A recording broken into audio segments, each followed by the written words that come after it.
Hey guys, welcome back to the channel. This is a story about what if Deku had an impractical quirk part 1.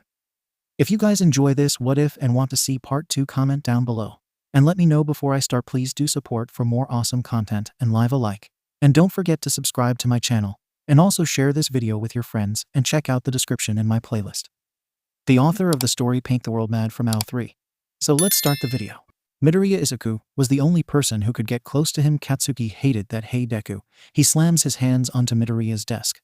The smaller boy startles from where he had been packing his book bag, spinning to look at Katsuki with large frightened eyes. Kaken, did you? What the fuck do you think you're doing? He spits. His quirk itches against the palms of his hands. But he doesn't allow the explosion to ignite. Packing my bag, Deku squeaks, pressing himself as far back into his chair as he can. Midoriya, you wanted to go to UE too, didn't you? Pathetic.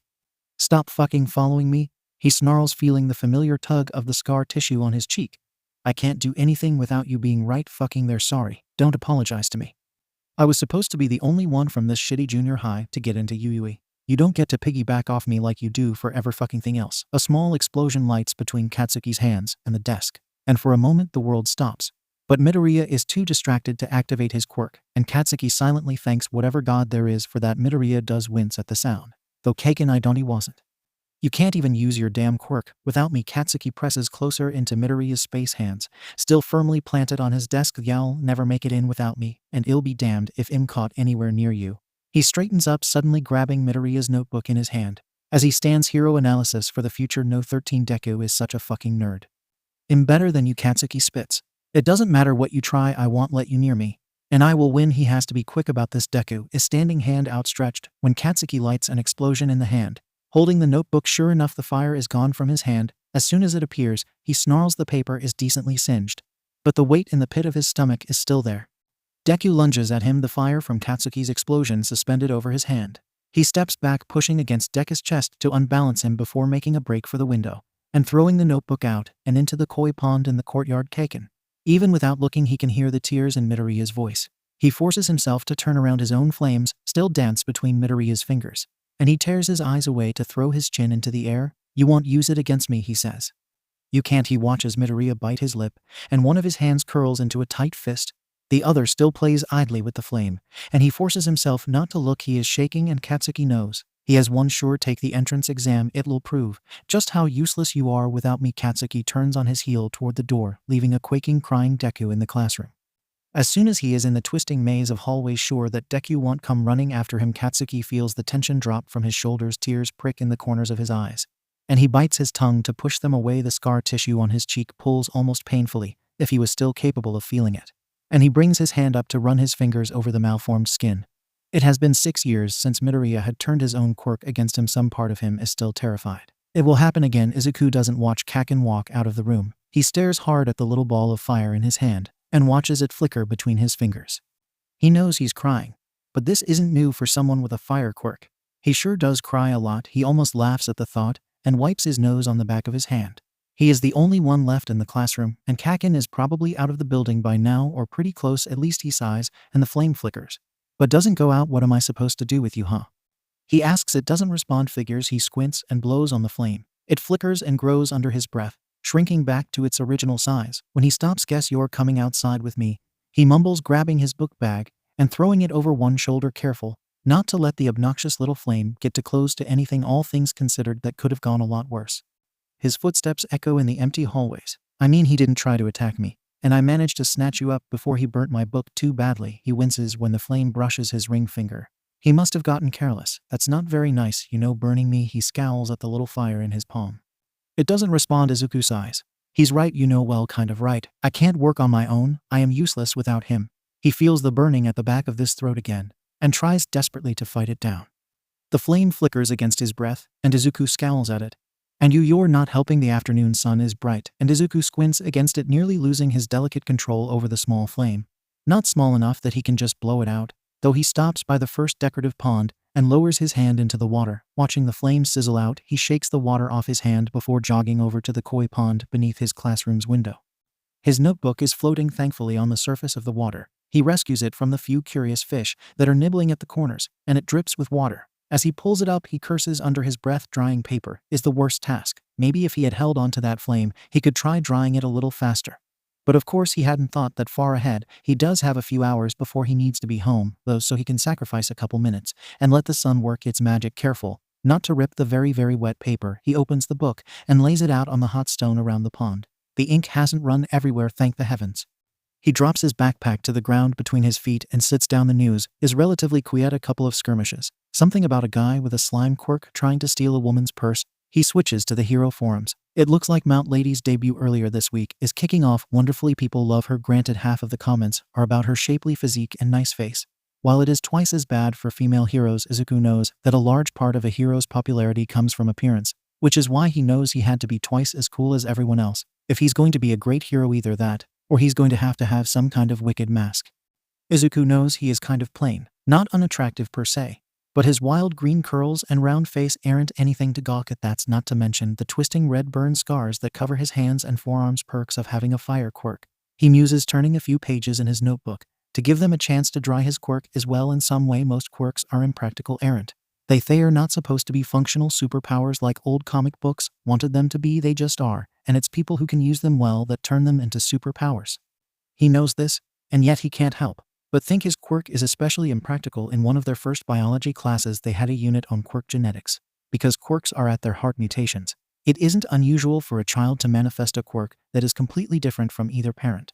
But quirks are genetic mutations, which means they are usually hereditary. Sometimes the child inherits the same or a similar quirk as one of their parents. Kaken and his mother comes to mind, and sometimes the two parental quirks combine in the child, making something new. His mother can draw small objects to her, and his father can breathe fire, so naturally Izuku can draw fire to him. Izuku's quirk, well, it's everything his 4-year-old self would have wanted. It's cool. Any type of manipulation quirk is cool, and it earns him a lot of odd looks. But it doesn't afford him a lot of benefits. Either literally all he can do is pull fire toward him. There is only a pull motion, no means of stalling or hovering, and certainly no push function. He can't make fire like Kaken can, or Endeavor for that matter. When he found out he had a fire quirk, he was so excited to be like the flame hero. But alas, he doesn't even have a means of extinguishing whatever fire he can collect, and save for his lips. And the inside of his mouth, thanks Dadai's skin is still as susceptible to burns as everyone else. It made the first few years a nightmare, to put it lightly. There is some buzz on the forums about how All Might hasn't been seen around the Tokyo area in a few days. A few of his friends are speculating that he has been sent on some kind of covert mission. 𝗵𝗃𝗄𝐿𝐼𝐼𝐼𝐼𝐼𝐼𝐼. Is he even capable of being stealthy though? 𝗵𝗃𝗄𝐿𝐼𝐼𝐼, like, come on 𝗵𝗃𝗄𝐿𝐼𝐼. This is All Might we're talking about. 𝐶𝐵𝗵𝗄𝐿. Yeah, but I asked 2G, he's getting sneakier. 𝗵𝗃𝗄𝐿𝐼𝐼, you live in Tokyo. When was the last time you saw him getting his groceries? 𝗵𝗃𝗄𝐿, don't fucking drag me into this. 𝗵𝗃𝗄𝐿, oh shit, 𝗵𝗃𝗄𝐿. Come to think of it, I've never seen him doing mundane shit. Izuku frowns. He turns another few pages in his notebook. It's almost dry enough, and pulls up YouTube. A quick search later, and he's jumping into the chat. Small Might, there's tons of videos on it of him, the laundromat or WTV. But they are all 6 years old. 𝗵𝗃𝗄𝐿, trust Deku to know what's up. 𝗵𝗃𝗄𝐿, where does he go then? He's a fucking mountain. He can't hide. Small Might, IDFK M8 𝗵𝗃𝗄𝐿, helpful. As always, Small Might, I live to serve. He pockets his phone and stands stretching until his back pops.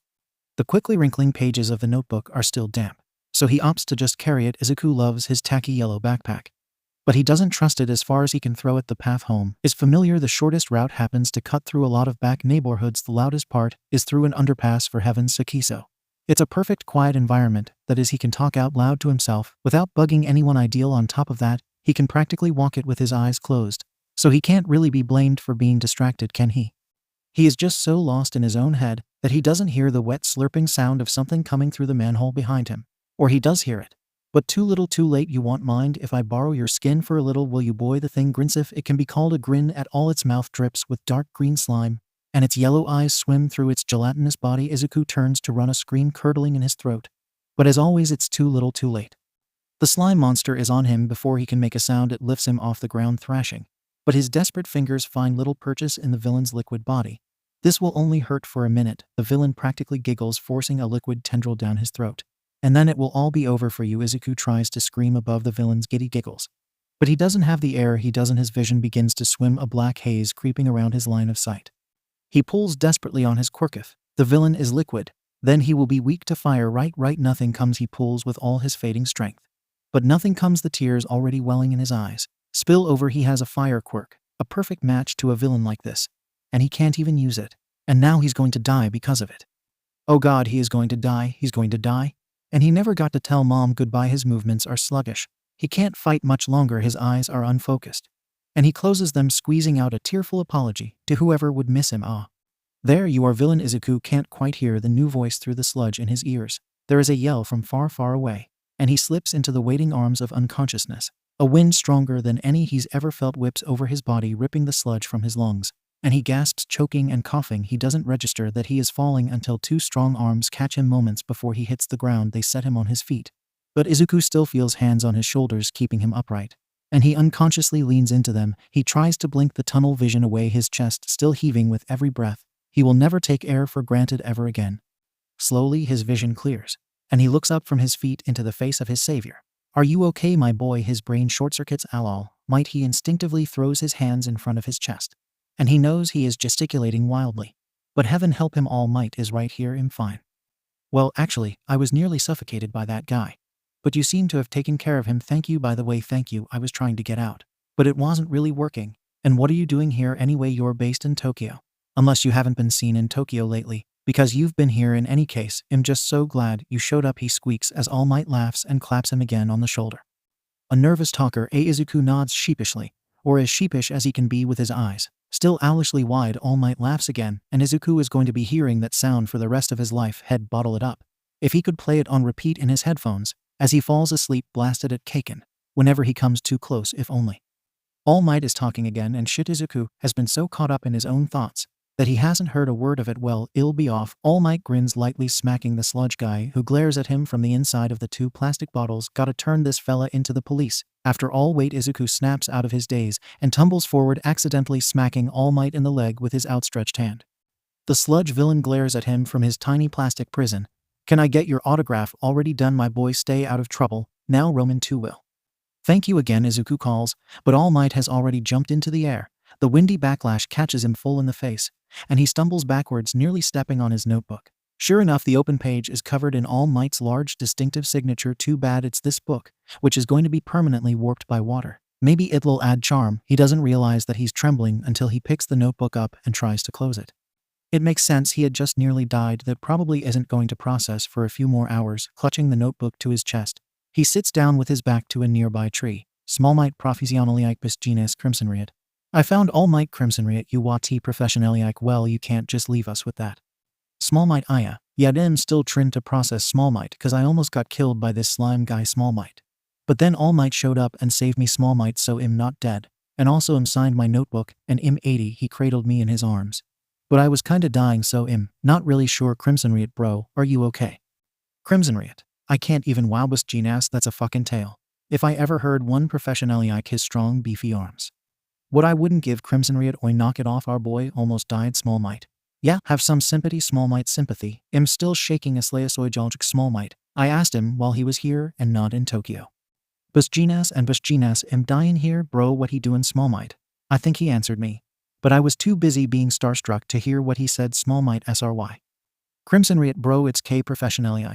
Yeah, it's not like we expected anything less from you, the ultimate fanboy 𝗵𝗃𝗧. So are we still thinking he's on some covert mission or other 𝗵𝗃𝗧? Do we need to keep this on the down low, Small Might 𝗵𝗃𝗧? He's taking slime guy to the police, so maybe not 𝗵𝐵𝗲. Well, keep us updated, bro. 𝗵𝐵𝗲. And go take a nap, SMH. You need a cookie, my friend. Izuku snorts. He does need a cookie, or at least a cookie would be really nice right now. Maybe when he gets home, he can bake some before practice. What time is it? He groans and looks at his phone's clock again. He still has time, but he will probably have to enlist his mom's help if he does want cookies before he has to leave. He isn't shaking nearly so bad now. It will probably be safe to stand up, and he immediately regrets that decision, bracing his hands on his knees. While he waits for the tunnel vision to fade, he feels the familiar tremor return not to his limbs, but to his core. Like his ribcage is quivering. It isn't a pleasant feeling, and he prays it will fade soon enough. A large explosive noise crashes into his train of thought, and he spins around to find the source. His eyes widen as he sees the plume of dark smoke climbing into the sky. No rest for the wicked. Looks like cookies are going to have to wait. Clutching his notebook to his chest, he starts to move toward the commotion.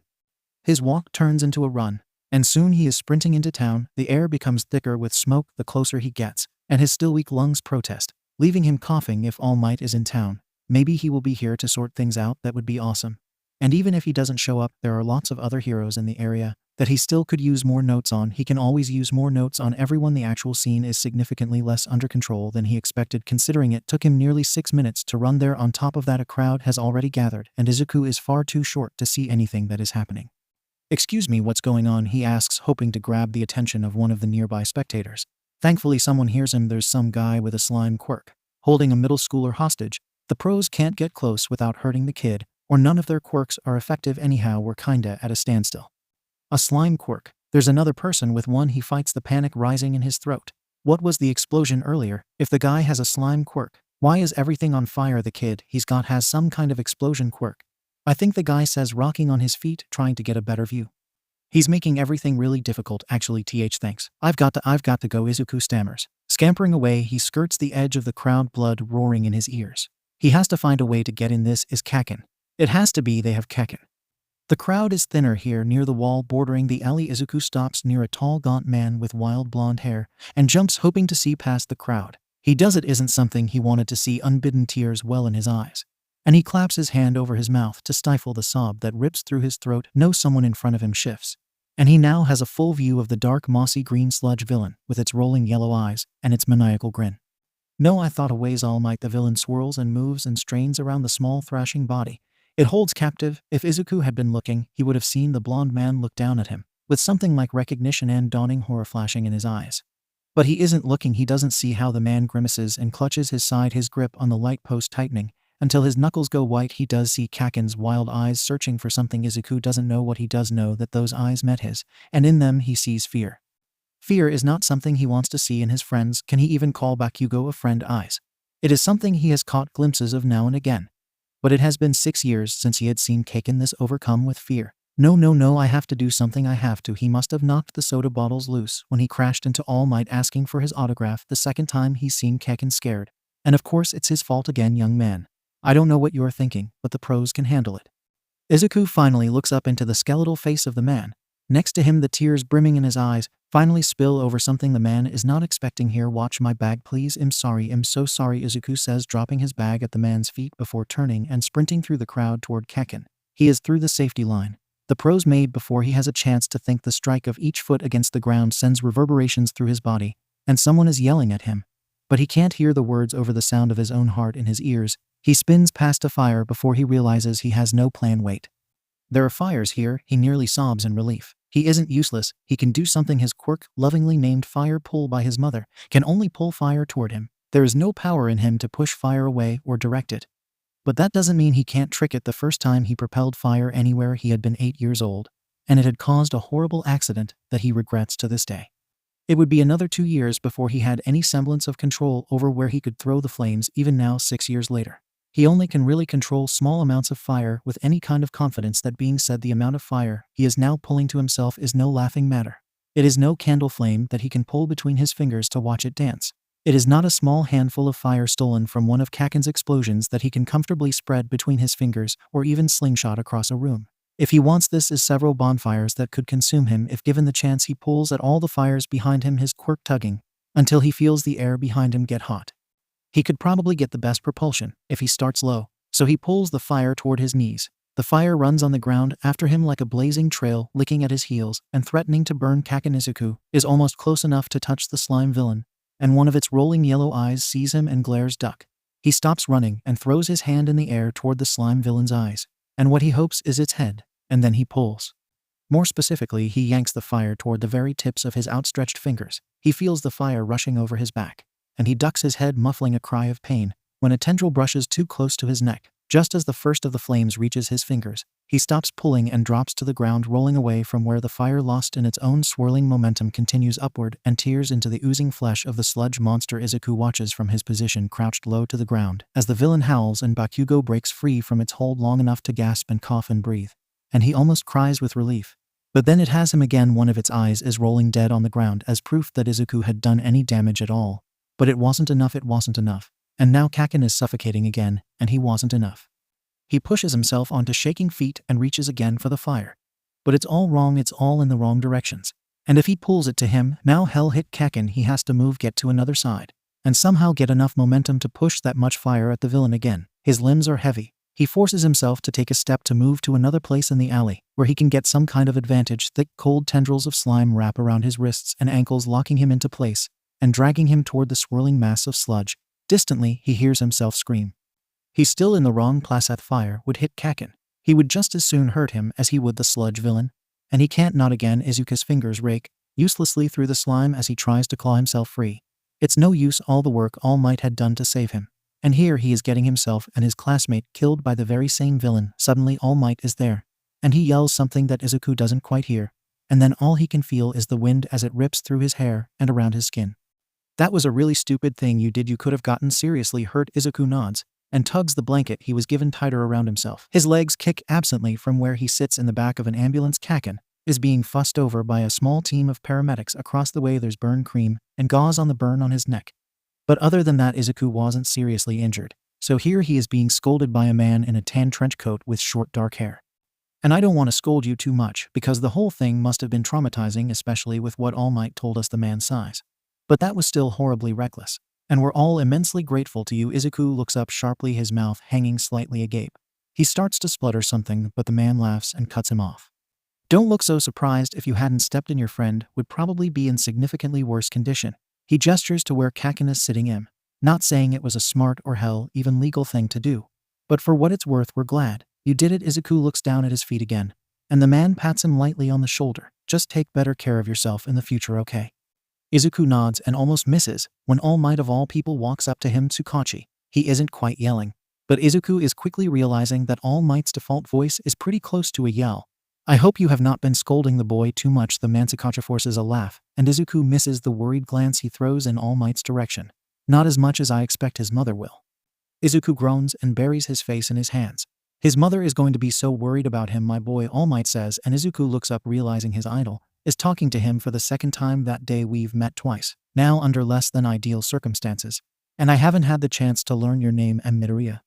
His voice is shaking something awful, and isn't that just the best possible impression he could make? Midoriya. Izuku. Midoriya, my boy. For what it's worth, I think you could make a great hero. All things said and done. Izuku is exhausted. He collapses on the couch as soon as he and Mom get home, throwing his arm over his face and groaning dramatically.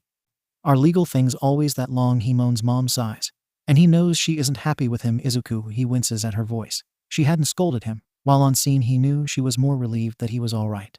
But now they are home, and he is definitely safe, and he has just done something incredibly stupid. Mom, I know what you're going to say, and I just want. He can feel the tears welling in his eyes as he sits up to look at where Mom is standing next to the kitchen counter, looking to be very interested in her hands resting on the countertop. He swallows. I know it was stupid, and I know it was reckless, and I'm sorry. He chokes. I'm sorry. Then why? She finally looks at him. Her eyes are red, and her cheeks are wet with new and old tears. Why, Izuku, did you? She fumbles over her words, a fresh batch of tears spilling from her eyes. Did you even think? He can only shake his head. No, he didn't think. But Mom, the thing, the villain, it almost killed me. And then it hit Kakin. I couldn't just leave him there, Mom. He was so scared. His voice cracks. He was so scared, Mom, I couldn't. And then her arms are around him, and he clings to her and sobs, burying his face in the soft material of her sweater. Izuku, darling. She says once their crying has quieted, you are too selfless for your own good one day. I think it's going to get you hurt, so please. She pulls away from him, a hand on each of his shoulders, and looks into his tear-stained face. Please be careful. You're all I have. 𝗵𝗲𝗄𝗏. Dude, is this you? 𝗵𝗲𝗄𝗏. Link. Small Might. Ah. Ye partly Small Might. The idiot that ran in after not one being strangled. Small Might. I mean, the slime guy did try to murk me. But that was earlier, and the news doesn't know that 𝗵𝗲𝗄𝗏, bro. 𝗵𝗲𝗄𝗏. That's so manly. 𝗵𝗲𝗄𝗏. Terrifying as fuck, probably. But I don't think I'd have been able to run in like that, let alone try and fight the guy. Small Might. 𝐒𝐻𝐻. Thanks. He had to call his coaches and cancel practice. They were disappointed since competition season is in full swing, and depending on how things go in high school, this might be the last year Izuku will compete. But they were understanding under the circumstances, so now Izuku has the evening off, and an absurd amount of nervous energy that he doesn't know what to do with. He rolls over on his bed to stare up at the ceiling. All Might said he could be a hero. He said that Izuku could make a great hero. Of course, going to UUE had always been his goal, but now it seems less like a distant goal and more like something attainable. Today has also been something of a wake-up call too, between Kakin telling him that he is useless without him, and then that being reinforced with the whole slime villain event. Izuku knows that he has a long way to go. It just means he'll have to work twice as hard. He glances at the clock and realizes with dismay that it's still far too early to go to bed. With a groan, He rolls off the bed and onto his feet and shuffles down the hall into the kitchen. He takes a seat at the counter and props his head up in his hands, which are entirely enveloped in the soft material of one of his favorite oversized all-night hoodies. "Hi, Mom." And while his voice is significantly sleepier than he intended, she looks up at him and smiles and offhats. "A good thing. Hello, Izuku. How are you feeling?" The worry in her voice is very poorly disguised sleepy. "But other than that, I'm okay," he says. And it's true, he's been through a lot in the last 6 hours. "But he is okay," Mom hums and continues drying the last of the dishes. "Can we make cookies?" His question must have surprised her, because Mom laughs and turns to look at him with an almost quizzical expression. "That sounds like a great idea, honey. Get over here and start measuring the sugar while I finish putting these away." Izuku hops down from the bar stool and grabs a large mixing bowl and the sugar tub. He should probably wait until the event is less fresh in his mother's mind. But he's been mulling this over for too long now and honestly can't bear to keep quiet for much longer. "Hey, Mom," he says, pouring the carefully measured sugar in the bowl and snapping the lid back onto the tub. She hums in response. "You know how I want to apply to you." Izuku doesn't miss her sharp intake of breath. He freezes. It's something they have discussed, obviously. But her support of his decisions is very important to him. And he's worried that she's changed her mind in the last few hours. "Yes, what about it?" She's not objecting yet. "That's a good thing. A very good thing. I think I need to get stronger." He hears her start to protest and turns around to look at her. "My quirk is good. It's wonderful, really. But I don't really have good control of it. And today, I could have done so much more." He shakes his head, staring hard at his feet. This isn't what he wanted to say. "I was really lucky today, Mom, really lucky. I only burned the back of my neck. But it could have been a lot worse. If I'm going to get into if I'm going to be a hero, I need to make sure I don't hurt myself with my own quirk, right? So I need to get stronger." He looks up at Mom and her eyes are glistening with tears. "Izuku," her voice quivers, and it's all he can do to keep from crying with her. "I want to disagree with you. I want to keep you home and keep you safe. But I can't." She puts down the plate she was holding and wipes her eyes on her sleeve. "I'll help you get stronger, Izuku. What can I do?" Izuku grins and throws his arms around her. "Thank you, Mom, you're the best." She laughs and pushes him off of her. I know, make your cookies, boy." He grabs the sugar bin from the counter and puts it away before grabbing the butter out of the fridge. "So I was thinking I need somewhere safe to practice using my quirk, right? Somewhere where I won't put other people in danger. So it needs to be out of the way. And it probably needs to be somewhere that there isn't a whole lot of flammable stuff. And I probably need a lot of room to move around. You'll also need somewhere where you can easily put out any fires you make," Mom says, totally unfazed by Izuku's storm of muttering. "So somewhere open where there aren't a lot of people," Izuku hums thoughtfully as he grabs the hand mixer to cream the butter and sugars together. Mom cracks a couple eggs into the bowl once he turns the mixer off. "What about Dagaba Beach?" she asks. "Dagaba isn't that the place where everyone dumps their trash?" Mom nods. "Get the flour. I'll mix this." "And yes, it is. If you cleared an area, you'd have a ring to practice. And you would be close enough to the water that any fires you start won't be a big deal." Izuku stops and stares into the middle distance, his nose wrinkling. "Wow, that could work." Mom smacks him lightly on the arm, laughing, surprised your silly old mom could come up with a decent idea. Izuku laughs with her. "No, I just never would have thought of it. It's a really good idea. Nobody goes to Dagaba. I'd be totally alone Saturday morning. I'll pick you up from practice, and we can drive down there and scope it out." "Does that sound good?" Izuku grins. "Nothing has ever sounded better." Mom signed him up for gymnastics when he was 6 years old because he still has far more energy than she could deal with. And she hoped it would give him something to do. Izuku loved it. He still loves it. If he wasn't so hell-bent on being a hero, Izuku thinks he could try his luck at being a professional gymnast. He's no prodigy, but 8 years of hard, enthusiastic work pays off. His coaches think he could be competing at a national level next year and debut on the international stage by his senior year of high school.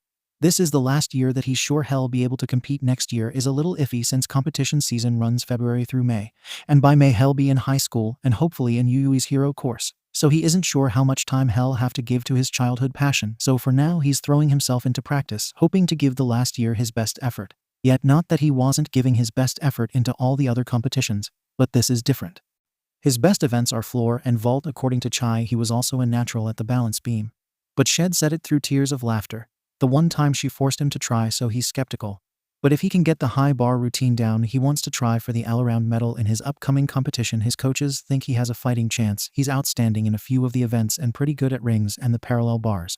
And if he can manage not to botch the high bar, he'll be set. Easier said than done, he thinks from where he lies on the mat under the high bar staring up at the ceiling. He's completely covered in chalk from all the times he's fallen trying to get this routine down. Everything hurts. He's pretty sure his hair is actually dripping with sweat. He pushes himself into a sitting position, and Nopai's hair is quite literally dripping. That was better, Midoriya. But I still fell, Izuku hums, finishing his Akade-sensei's sentence. What do you think you're doing wrong, Im? Not fast enough. It's like by the time I see the bar again, it's too late, and I can't catch it. So what are you going to do about it? His coach pats him on the shoulder. Take some time, and think about it. You're probably too tired right now to make much a difference, Yao. Just end up hurting yourself, Izuku groans as he stands up. He's probably going to be sporting a few nasty bruises. But what's new? Certainly not that. He rolls his shoulders, popping his back. He's gonna be sore too. He can feel it. Mom is waiting outside for him. When he finishes cleaning himself off and packing his bag, are you ready to hit the beach? Izuku grins as it'll ever be. Dagaba isn't far from where they live, and they drive for maybe 10 minutes before Mom pulls into a small parking lot near the overlook, where the garbage starts to pile up. It's worse than I thought it would be, Izuku moans, climbing out of the car and staring at the literal rolling hills of garbage. I thought you wanted to be a hero, Mom says. Now come on, let's see if we can pick our way through this. I wore my good shoes and everything. Izuku groans again for good measure, but follows his mom with more eagerness than he's felt in years. This is kind of an adventure after all, a stinky, gross adventure. But Izuku is a teenage boy, and scaling the mountains of garbage is almost making him forget how tired he is. Don't forget what we're here for. Mom calls after him, laughing at his antics. Yeah, I know, he yells back, pulling himself onto the top of a rather precarious pile of metal odds and ends. He squints against the sun and scans the horizon. I see a spot, he yells. There's a kind of cove over there by the ocean. Hold on. He scrambles down, careful not to dislodge anything. I think there's a path if we go through here. Mom follows him as he picks a path through the garbage until his feet hit the sand next to the ocean. He spreads his arms out and turns back to face Mom, who is admiring the location. What do you think? She hums, hands on her hips. The area is still totally swamped in garbage, but it's reined in on 3 sides by overlarge hills of garbage, and the 4th side by the ocean. It's like a little valley, and there is surprisingly little on the actual valley floor. It shouldn't take more than a few days to clear a large enough space to work. I think this looks great. I can rent a trailer to hook up to the car, and we can pull the garbage you move to the dump, she says. Izuku laughs. If I didn't know any better, I'd say you roped me into this as some kind of community cleanup project. Mom laughs with him, who says I didn't. She smacks him on the shoulder. Come on, the day is still young. I'll go rustle up a trailer and some lunch while you get started. We're starting now. The best time to plant a tree is 20 years ago. The second best time is today. I know, Izuku sighs and rolls his shoulders against the ache that's already setting in. He's going to have to ask Mom to check for bruises on his back. He beat himself up pretty good today. Well, let's do it. The sun is already far too hot, and it's not quite noon. Izuku can't imagine what hell the summer months are going to bring. No matter, heat training is supposed to be good for you. Yeah, sure, it's the most miserable kind of training, but somebody on the internet said it was good, so it must be true, right? Actually, his coaches said that too. Dang, either way, by the time Mom gets back with the trailer and lunch, he is drenched in sweat and very thankful that he hadn't decided to change out of his loose, lightweight gym clothes. 8 years of gymnastics hasn't left him lacking in the strength department, but he is quickly realizing that the muscles used for rings and the muscles needed to haul somebody's microwave across the beach are very different. Functional strength, Mom yells, pumping her fist into the air. When he practically collapses after dropping said microwave into the trailer, he groans, dropping his head onto the fence-like barrier, edging the trailer with an audible clank that he will definitely regret later. Oh, don't be like that, Izuku. We're trying to make you into a hero. After all, he groans again, and Mom only laughs. They work into the evening and then come back on Sunday to do the same thing. By Monday morning, Izuku is sore everywhere, and they have hardly made a dent in the seemingly endless piles of garbage. This is going to take a lot longer than he thought it would. Fortunately, there are 9 months until the entrance exam. That's plenty of time to get the area cleared that he wanted and practice until he is a master of his quirk. Unfortunately, he is only human, and that means he has to crawl through time in a linear and very slow fashion that's already leaving him disgruntled and vaguely frustrated. Too bad. He can't just skip to the fun part. Too bad. The next few weeks pass in a similar fashion: school, then beach, then practice, then homework, then sleep. Sometimes he takes early morning runs down to the beach and hauls a few pieces closer to the pickup spot so he can load a full trailer. As soon as Mom arrives for the afternoon, he hurts everywhere, and at first it made practice into 2 hours of hell. But he's slowly starting to notice a difference. His coaches are too. He can hold positions for longer. He has more power on his vault. He can finally hold a neutral face on the rings instead of looking constipated. I don't know what you're doing, but it's certainly paying off, his coach says, slapping him on the back as he cleans up one evening.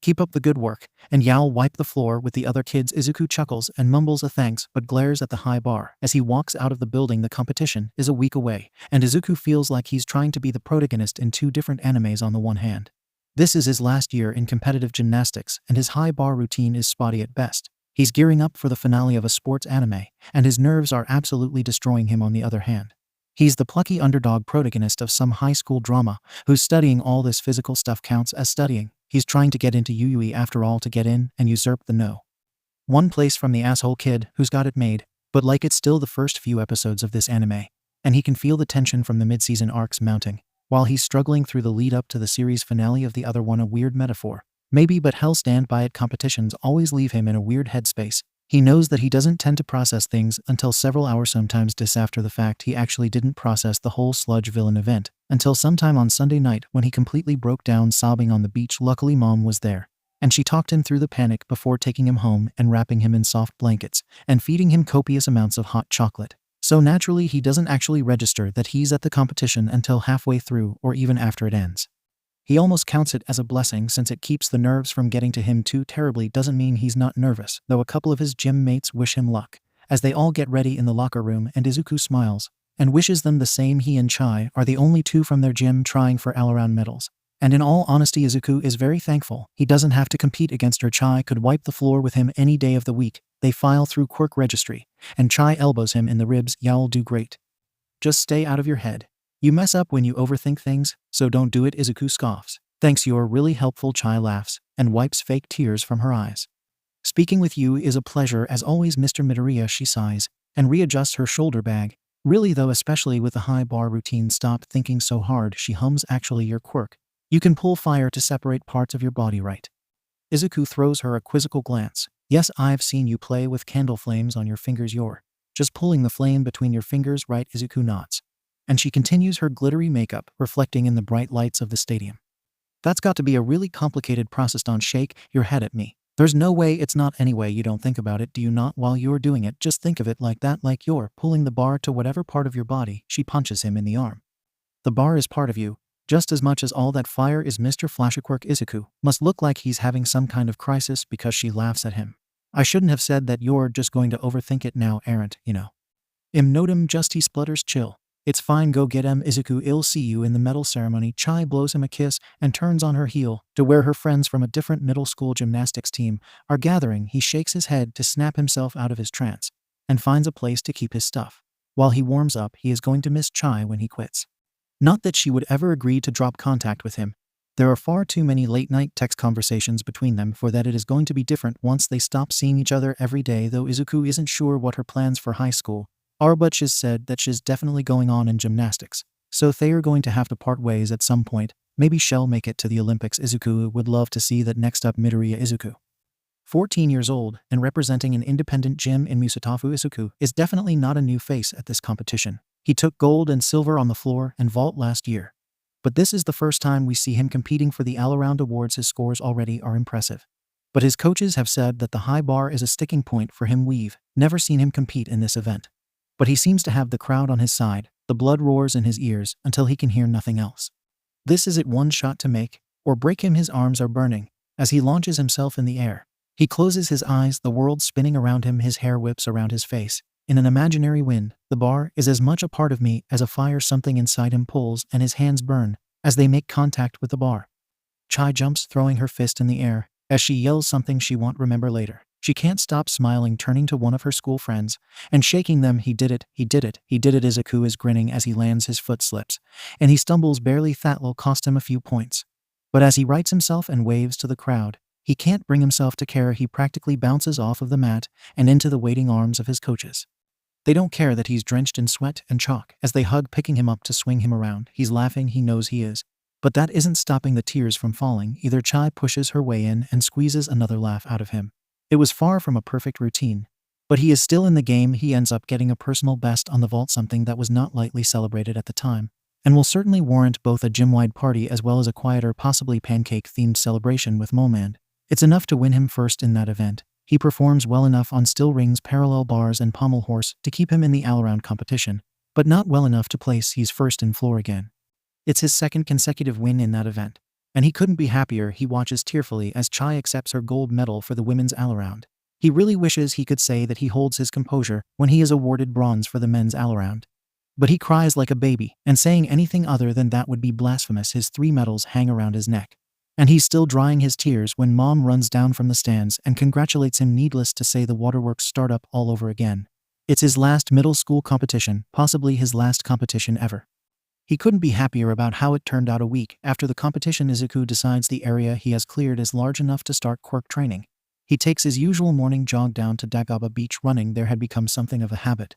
But instead of pulling car doors out of the sand, he collects a decent amount of dry wood from the surrounding forest areas and builds a fire in the sand. He stands a couple feet away from it and stares at it. It stares back. Where does he even start? He's supposed to be training his quirk. He knows this. But he has no idea what to do. Biting his tongue, he holds out his hand and tries something. He assumed that he could only pull fire to him at one speed. But when he saved Kaken from the sludge villain, he somehow managed to keep the fire behind him. It should have caught up to him and burned him long before he reached the villain. But it didn't, so maybe he can pull fire to him at different speeds. He tugs gently on his quirk, and the fire flickers toward him briefly. But doesn't come. He tries again, pulling just a little bit harder. A flame pulls away and starts dancing in the air toward him. His eyes widen. He hadn't really expected that to work. In his surprise, he loses control, and the flame comes rocketing toward him. No, shit. He spins his arm outstretched, and pulling the flames toward his fingertips, the stream of fire zips around him, and he feels the heat of the flames far too close for comfort. He releases his quirk once he's facing the fire again, and his hand is pointed in that general direction. The stream of fire still whips around him, but the leading end zips past his hand and crashes into the sand next to the makeshift fire pit. The sand extinguishes the fire and Izuku is left panting. But with the beginnings of an idea brewing in his mind, he had given momentum to the fire by spinning. He hadn't moved from this spot, and he had propelled the fire with relative accuracy. And well, Izuku is a gymnast after all. 30 minutes later, Izuku is very well acquainted with the fact that sand makes an awful launch pad. There is no traction, no bounce. It absorbs everything he could put into a jump, making takeoffs near impossible, not to mention the fact that it just slips out from under him. He has landed on his ass more times in the last half hour than he has in years. He has a lot of work to do, and maybe he should clear a slightly bigger area. The maneuverability would be nice, but he has somewhere to start, and that's what matters. 𝗵𝗃𝗃, I saw him today. This is surreal. Why is he still in Misatafu? 𝗵𝗃𝗃.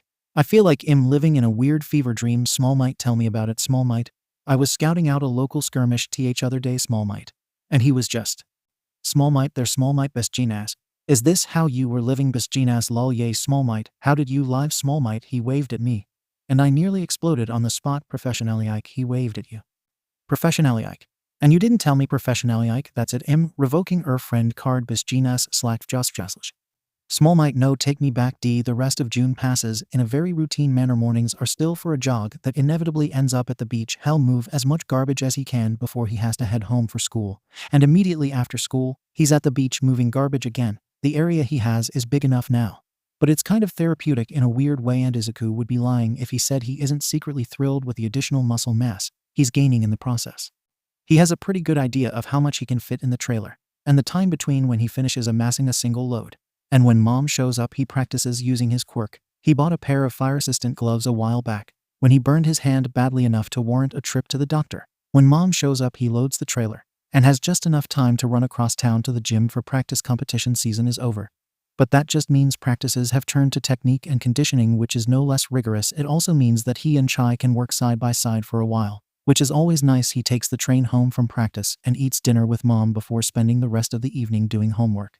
It's exhausting, but Izuku couldn't be happier. July comes with end of term exams, and for middle school third years, the realization that hell season is almost upon them. Namely, high school entrance exam season. Technically, the exams won't start for another 6 months. But everyone knows that studying hell will begin once fall term starts in August. It's all anyone can talk about. Where are you applying? Chai asks, taking a swig from her water bottle. I can't believe I've never asked you. Izuku laughs. I can't believe I've never told you. I'm applying to Yui. He sees Chai's eyes widen, and he rubs the back of his neck sheepish. I want to get into the heroics department. It's always been my dream. He trails off, watching Chai wave her hands wildly in the space between them. She composes herself just long enough to swallow her mouthful of water. Yui Izuku. That's so cool. She punches him in the shoulder. You'll be the star of the school. I can see it now. She throws an arm around his shoulder and holds her hands in front of them, fingers splayed wide.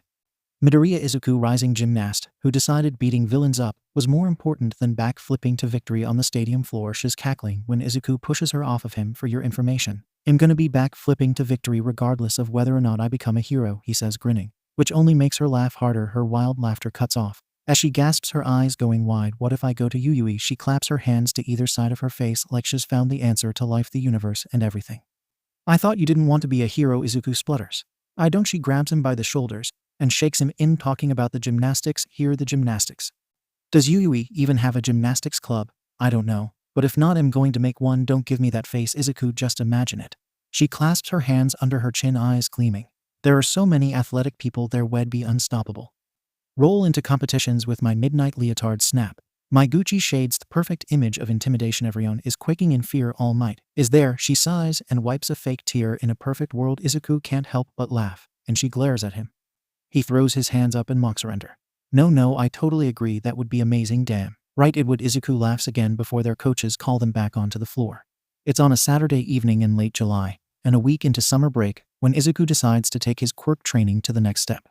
He has a pretty good grasp on it functionally. Now he can pull the fire at different speeds to different parts of his body, and his methods of propulsion are growing every day, as is his accuracy. He actually directed a stream of fire into the ground hard enough to melt some of the sand, and he stood there gawking for far too long. After his best jump propulsion uses an aerial, essentially a cartwheel without touching your hands, to the ground, where he directs the fire with his feet. The day when he had directed an entire bonfire from one fire pit to another using an aerial was an excellent day. That being said, many of the things he can do are still impractical. Sure, it's cool and potentially useful for disaster relief, but a villain isn't going to sit around waiting for him to get enough momentum to do half the things he can do.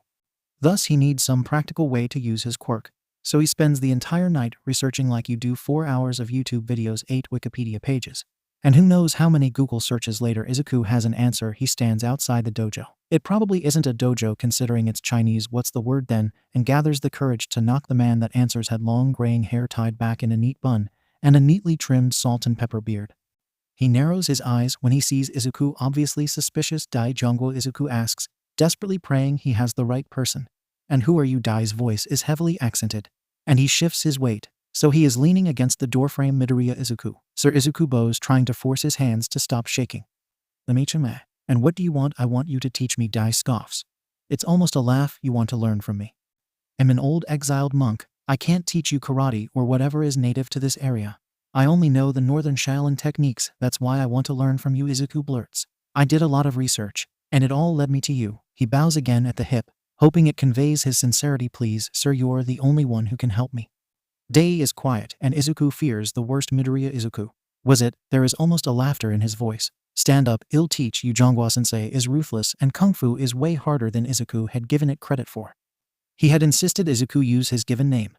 But that doesn't mean he goes easy on Izuku in any way, shape, or form. Thankfully, years of gymnastics pay off in his dexterity and strength.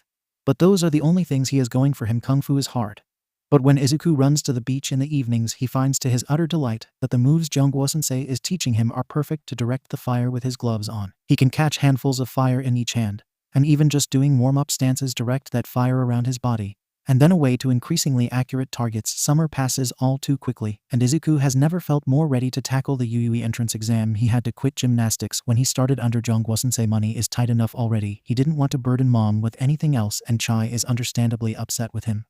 They go to different middle schools, so she whined about never seeing him again until he invites her to run with him in the mornings. He's never had a running partner before, and he's gotta admit, it's really quite nice. It does cut into his morning garbage removal time. But in all honesty, he doesn't really need it anymore. If the beach gets any cleaner, he knows it's going to start attracting tourists. And the whole reason he chose Dagaba is because no one goes there. The start of fall term also means that he has to deal with Kaken again, and Izuku is not ready. He's not really afraid that Kaken will hurt him. There's not a lot he can do. And even if he just comes at Izuku with his fists, Izuku now has enough training to deflect him if nothing else. But that doesn't mean that he isn't exhausting to be around. It also doesn't mean that any of Izuku's fear responses are aware that Kaken can't hurt him. Honestly, that's far worse than anything Kaken himself could throw at him. He can run from bullies forever.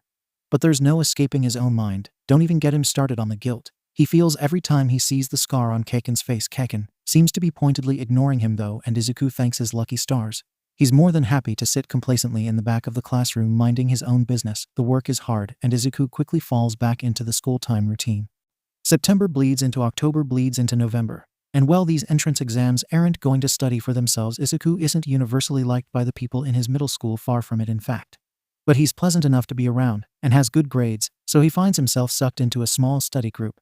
He invites Chai to join, and soon there are 5 or 6 of them that meet in the park in the afternoons to study with each other. It's fun in a weird way. He knows that none of these people would ever speak to him under any other circumstances. But Izuku has the best grades in the class, second to Kaken and 𝗧𝗏, probably taking advantage of that. He doesn't really mind leading these study groups is helping him as well, and the illusion of having so many friends is kind of nice. At least he's got chai, obviously. It is all too good to be true. Or at least too good to last. Kaken corners him. It's Tuesday on the last week of school in December. School is out for the day. Fall term is almost over. And there's only a month until the 𝐒𝐢𝐢 entrance exam. Deku. Izuku can hear the sneer in his voice before he sees it, and turns around just in time for Kaken's signature right hook. He stumbles backwards a few steps, rubbing his jaw. Kaken stands over him several inches taller and seethes, but doesn't move to attack him again. I know what you're doing, he spits. Izuku blinks. What? Don't think I haven't seen you. Kaken tenses like he wants to attack Izuku again. But doesn't we live on the same fucking street, Deku? I see you every fucking day training, or whatever you want to call it. Izuku opens his mouth to argue. Don't you dare fucking speak shitty, Deku, Kaken hisses, stepping forward into Izuku's space. He shrinks away out of habit, trying to make himself look as small as possible.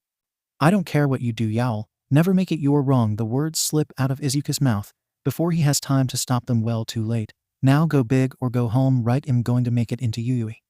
Kaken laughs, actually laughs. His posture relaxes, and he steps back, hands strung loosely in his pockets. Good luck with that, Deku.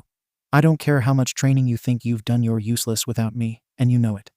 He turns and saunters away, leaving Izuku biting his lip and trying not to cry. Kaken is right, he's right, and Izuku hates that Izuku is out of bed before 6 on exam day. He meets Chai for a run, hoping it will calm him down, but all her enthusiasm and pep talks fall useless on his scattered nerves. It would probably be worse if there wasn't a large portion of his brain telling him that this isn't real.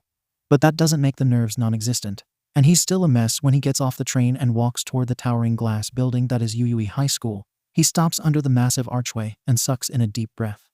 This is it. This is happening. It isn't, no way, can't be. His first step into the 𝐒𝐢𝐢 threshold is thwarted when he promptly trips over his own feet and dives face first into the cement. This is it. This is how I die. There's a light touch on his back, and somehow he never hits the ground. I'm so sorry. I should have asked before I used my quirk. But I didn't want you to fall. Someone behind him says, her voice high and far too chipper, considering the circumstances. It's fine, Izuku stammers. The feeling of weightlessness is honestly very odd. Here, just put your feet under you. Sorry, I'm going to grab your arm, she says, and sure enough there's a hand on his arm, swinging him so he is mostly upright again, and release. Gravity returns to him rather suddenly, and his feet hit the ground, causing him to stumble a bit. Thanks. Is that your quirk? He asks, turning to finally look at the girl. She's not much shorter than him, with light brown hair and a round face. She's really cute, honestly, and Izuku feels himself flush. Thankfully she doesn't notice, or just doesn't care, because she nods eagerly and falls into step with him. As they walk toward the school, it is, I can negate the gravity on any object that I touch with all 5 fingers, although I've got kind of a weight limit, and if I go over it, I get nauseous, she says, almost sheepish. That's so cool. Izuku exclaims, perhaps too loudly. Can you float any object? Can you use your quirk on more than one thing at a time? She laughs. Yes, and yes, or at least I haven't found anything yet that's immune to my quirk. She blushes. And you think it's cool? It's a mutant quirk. My parents' quirks are nothing like it. And it's always made me feel a little weird. Not weird at all. It's really awesome. Yowl, make a great hero. She beams at him before waving goodbye. It was nice talking to you. I told someone I'd meet them here, so I'm gonna go do that. But good luck. She practically bounces away into the crowd. You too, he calls after her. Hopefully all the people here will be as nice as her. Well, they can't all be. Kaken is around here somewhere. After all, he makes his way into the school and follows the signs and crowd. Yikes. There are a lot of people here to take the entrance exam into a huge auditorium. He finds a seat next to a boy with wild purple hair and dark circles under his eyes large enough. They should probably start paying rent. He doesn't look up when Izuku sits next to him, and Izuku assumes he isn't the talkative type. That's okay. They're here to take a test. After all, he doesn't need to make friends with every person he sees, even if he would like to. A few minutes later, the auditorium goes dark, and Present Mike steps onto the center stage, bellowing a hello that's loud enough that Izuku finds himself covering his ears. Mike probably wasn't even using his quirk either, judging by the shitating grin on his face. The boy next to him grumbles something, and Izuku can't help but agree, even if he has no idea what the guy said. Mike explains that they'll all be assigned a classroom room to take the written portion of the exam, and then split into different groups and assigned a battleground for the practical portion, which is only for heroics applicants. This will be the only chance some of you have to take any kind of test inside 𝐒𝐢𝐢 walls, so relish it for the others. Get used to it. Yowl spent 3 years taking all sorts of tests. Here Izuku giggle snorts, earning him a glare or two from the people around him. Mike goes on to explain that the practical exam will involve fighting robots at different point values, and that they need to amass as many points as possible in 10 minutes.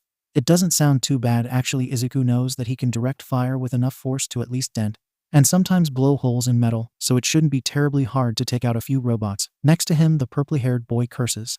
As they file out of the auditorium, they're all given slips of paper with a room number and a battleground and instructions that the written exam will start in 20 minutes. So go to the restroom. Now we promise Yaol needed. Izuku falls into step with a purply-haired boy. He gives Izuku a weird look. What do you want? That is an excellent question. Izuku shrugs. Which room are you in? The boy still looks very suspicious of him, but glances down at his paper. 2E'(im in 2C. They'll probably be in the same hallway. We can walk together. Izuku lets the end of his sentence turn up in case the boy doesn't want to walk with him. He shoves his hands into his pockets, but doesn't reject the offer. Midoriya Izuku, by the way, Shinso Hitoshi. He mutters, are you applying for the heroics department? It's a fair question. They had already passed several people who were definitely support kids. Well, I wish. Shinso sounds bitter, very bitter. I have a psychological quirk, though it's not going to do fucking anything against robots. He kicks the ground, so I'm just going to get into general studies and beat everyone at the sports festival, so they have to move me up. Izuku hums, the practical exam really isn't fair, is it? Shinso snorts, and Izuku can't help but smile. Well, I think Yao'll be great. Shinso is still looking at his feet. Thanks, I guess you're trying for heroics. Yeah, I also applied for general studies, so if I don't pass the practical, I'll see you there. If you pass the written exam. Is Shinso smirking at him? Oh, Shinso is definitely smirking at him. Izuku crosses his arms defensively. Excuse you, sir. Shinso almost laughs. This is your stop, he says, looking up at the large 2C next to the door. Good luck. You too, Izuku calls after him as Shinso keeps walking down the hallway toward 2E. He hopes everything turned out okay for him.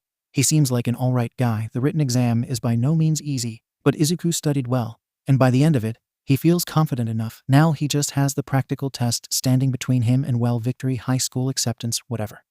His testing group is gathering outside the battleground for the practical portion.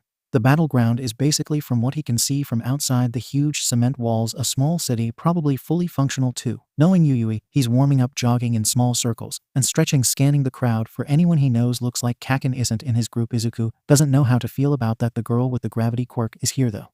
He never got her name. He starts walking over to where she is warming up to ask her and wish her luck, when there's a hand on his shoulder. What do you think you're doing? Izuku flinches and turns around to see a very tall, very stern-looking boy. He's probably twice the size of Izuku, and he looks like he could crush him with his little pinky. Izuku swallows nervously. I was just, can't you see that she's concentrating? Were you intending to mess her up to reduce the competition for you? Good lord, this guy is intimidating. Izuku shrinks. I wasn't. He swear. He's cut off by President Mike's booming voice. The exam has started. What are you all doing standing around for? Sure enough, Izuku turns, and the gates to the city have opened. Everyone around him is running, and Izuku is nearly tramped before he can turn to run into the fake city. He ends up at the back of the crowd, and by the time he's past the concrete walls, most everyone has dispersed through the city, which, speaking of, looks so much bigger from the inside. It's honestly a little intimidating. He only realizes that he's stopped moving when someone behind him runs into his shoulder, jarring him forward a step. He blinks, shaking himself out of his trance, and starts running down one of the many twisted branching streets. How many minutes has he wasted now? 1. 2. He needs to find a robot soon, preferably several robots. Luck must be on his side, because as he skids around a corner, he comes face to face with a 2-point robot villain. Whatever they are supposed to call them, the point is that there is one right in front of him, and it is clearly targeting him. Izuku shifts into a fighting stance and pulls on his quirk, a grin breaking out on his face. Nothing happens. He pulls harder, his grin turning into a pained snarl. Surely there has to be someone in this group who is a fire user. The whole point is to destroy robots. There has to be at least an electrical fire somewhere in the area. The villain is almost on him, raising one metallic arm to bring down on his head. It swings, and Izuku rolls out of the way, gritting his teeth against the tears that were fighting their way to the surface. This is no time to cry. Damn it, the villain turns, targeting him again. He needs to find some way to beat this thing, not even for the exam, just because he doesn't want to die here. It's got to have a weak spot. But all Izuku has are his bare fists, and he knows they aren't going to do a lot against metal. He's been training under Jangwo-sensei for about 6 months now, and he knows that he's gotten stronger. But there's a huge difference between I am strong for a 15-year-old boy, and I am strong enough to punch this robot and have it do anything. Unfortunately, Izuku does not fall on the latter portion of the spectrum. He should have just sucked it up and brought a lighter. Yeah, they don't really help him, but even a tiny flame is better than nothing. Even if bringing in support items is against the rules, at least he wouldn't be facing an imminent death. He rolls to dodge the robot as it swipes again, his knees scraping against the concrete. He's considering running. He doesn't know how fast this thing is when a blinding white light tears through his line of sight. And the villain in front of him, the robot, clatters to the ground, revealing a blonde boy sporting a flowy silk shirt and some kind of 𝐒𝐭𝐴𝐳𝐻𝗀𝗄 smile. "Thanks for keeping it distracted from me," he says, an accent clouding his voice. French. Spanish. Izuku never was good with Latin languages. He turns and runs off, and Izuku steps around the robot to run after him. How many minutes has it been? 5, 6. The back of his throat is still burning. It will be a while before it stops. But some part of him has resigned himself to failure. He can't help but think that if he and Bakugo were in the same testing group, that this whole thing would be very different. He would stand a chance. Then not now, not when he has a quirk that's dependent on other people. Kaken is right, he's always going to be dependent on other people borrowing their success. A parasite. He bites his tongue as the first few tears spill from his eyes. This wasn't supposed to happen. He's trained so hard. Izuku 8 months ago was weak and scared, and could never make it into Yui. Now he was so much stronger, and so much more confident in himself. And he had poured blood, sweat, and tears into finding a way to use his quirk. Was ready, or he was supposed to be.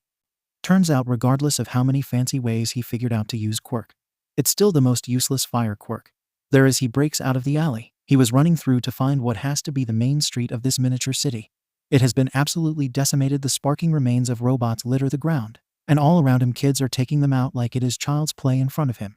The stern guy with dark hair and glasses and engines in his legs jumps and crumples a 3-point robot with his extended foot. He brushes himself off, mumbles 45, and runs off toward another active robot. 45. Izuku is further behind than he thought. There's still not a flame in sight, so he couldn't get a point, even if he hadn't resigned himself to failure. Ah well. 3 minutes and 1 rejection letter and it'll all be over. That's what he tells himself. The ground shakes under his feet. Someone screams, and the sky goes dark. Everyone is screaming now as the mass of people turn and run. Izuku looks up, and oh good lord, the picture Mike showed them of the 0-point villain really didn't convey the size of this thing. He has half a mind to turn and run like everyone around him. But then something catches his eye, and oh, he's both really happy and really unhappy that he has seen this. The girl with the anti-gravity quirk is trapped under some rubble or a robot or something. Regardless of what it is, she can't move, and she can't twist herself around to use her quirk, and the huge 0-pointer is lumbering toward her, and oh god, she's going to get crushed. She's going to get crushed. And there's nothing Izuku can do. This isn't like when he ran in after Kaken. This isn't a liquid-based villain surrounded by raging fires. This is a huge hulking robot, and there isn't a flame inside. Izuku is totally powerless. He's totally powerless, but he still has to do something. He can't let her die. The boy with the glasses and the engines in his legs is about to run past him. He's fast. His quirk is obviously built for speed, but he's not going as fast as he can, and Izuku has adrenaline on his side. He catches up and grabs the boy's sleeve. He stops thankfully and tries to bat Izuku's hand away. "What are you doing? Are you trying to mess me up too?" He sounds so angry, and Izuku's heart is weak right now. There's a girl. He points frantically toward where the 0-point villain is. She's trapped, and that thing is going to crush her. "Please, you're the only one who can help." His voice cracks, and he knows he's crying again. Please, you can't just leave her." The boy looks over Izuku's head, and he must see where the girl is because his eyes steal. He drops his sleeve, and the boy takes off toward the 0-point villain. Izuku is frozen to the spot, watching with horror and hope through vision blurred by tears. The boy is sprinting towards the villain at the last second. The light from his engines glows brighter distantly. Izuku wonders if he could pull the fire from his engines. It's worth a shot at some point, and he jumps, kicking the thing in one of its legs. The leg folds and buckles as the robot tries desperately to stay upright. The boy is already at the girl's side, pulling the rubble off of her and gathering her into his arms before running back toward where Izuku is standing. The villain creaks and groans above them before beginning to fall forward. It's falling toward them, and clearly they have both realized this. But he is slowing down, and if they don't do something quickly, they will both be crushed over the din. Izuku hears her yell, "Throw me," and the boy launches her into the air. She rockets upward, coming face to face with quickly toppling beast. She slaps it across the face before falling back toward the ground, the robot floating gently upward. The boy catches her in a princess carry and keeps running until he is only a few meters from where Izuku is standing. He puts her gently on the ground, minding her legs broken. She taps her fingers together. The robot crashes out of the sky, completely inoperable, and she promptly throws up onto the pavement. Izuku is still frozen to the spot as Mike's booming voice announces the end of the exam. He can't take his eyes off of the scene in front of him. The boy patting her back gently as she cries, and dry heaves. Medics arrive on scene, and somewhere he feels himself nodding that yes, he is fine. He failed the entrance exam. The rest of the day passes in a daze. Sometime before he goes home, the girl comes up and thanks him for what Ida said. "He wouldn't have come to rescue me if you hadn't said anything, so I wanted to thank you." She beams, even if she is still a little green in the face. "I never got your name." "What is it?" Midoriya Izuku," he says. She smiles brighter. "Somehow Yuraraka Ochako. I hope we're in the same class. It will be nice to have someone as nice as you there. He can feel the blood rush to his face. I didn't Deku. He's cut off by Kaken, who is storming toward them. He's not sure if he's happy about this or not. Kaken has some kind of mixed expression on his face. It's halfway between a haughty smile and a snarl, and once again Izuku isn't sure which head rather it be. He shoves a finger into Izuku's chest. And yeah, that's definitely more of a smile than a snarl. You didn't make it, did you? I knew as soon as they said it. I knew this would be perfect. And you would fail. He's way too happy about this. Izuku forces the emotion out of his face and prays his voice will be level when he speaks. We haven't gotten the written scores. Yet I told you I would get into Yui. I never said I was only trying for heroics. Kaken is fuming. He's flexing his fingers like he wants to set off his quirk. But Izuku knows he won't. Instead, he spits on the ground and Izuku's feet and stalks away. Izuku breathes a sigh of relief and slumps backwards into the numb buzz he's been living in since the exam ended. Well, he sounds pleasant. He looks over to see that Uraraka has crossed her arms over her chest. Izuku can't help but chuckle a little. Pleasant isn't exactly the word I would use, is he right? Yeah, I failed the practical exam, and we both kind of saw it coming. Oh, I'm sorry. Uraraka shuffles her feet nervously. He shrugs. It's fine. Why did he call you Deku? I thought your name was. She doesn't want to finish the sentence, probably because she's too polite to use his first name. Even in this scenario, it's something my friends call me, like a nickname. He didn't really sound like a friend. She scowls at where Kaken walked away. If your friends call you Deku, can I call you Deku? Is that okay? It sounds kinda like you can do it. Izuku smiles. Sure, he certainly hopes Uraraka makes it into the heroics course. She will make a wonderful hero. He just knows it. Mom jumps on him. When he gets home, wrapping him a hug and demanding to know how it all went, he smiles weakly and tells her the truth that he didn't earn a single point in the practical exam. But he feels pretty hopeful about the written part. She wipes her tears and decides they are going to make katsudon tonight, because you can never go wrong with comfort food. Izuku. He follows her into the kitchen to help. Cooking with mom has always been one of his favorite things, and maybe it'll snap him out of the dazed funk he's in. The whole thing still hasn't processed. He knows it will eventually, and hopefully hell be somewhere private. When it does, there are a few texts from Chai wishing him luck and asking him how it went. He replies with a quick "I'll tell you tomorrow on our run," and falls asleep on the couch with his head in mom's lap. A Ghibli movie humming quietly on the TV. He wakes up in his own bed. It appears the teleporting powers he had in his youth have not evaded him. He still wonders how mom carried him. He's several inches taller than her now. He drags himself out of bed and throws on a tracksuit. It's cold out even for January, and slips out of the house to meet Chai. Their Sunday runs are typically slow and easy. Active rest, it's good for you.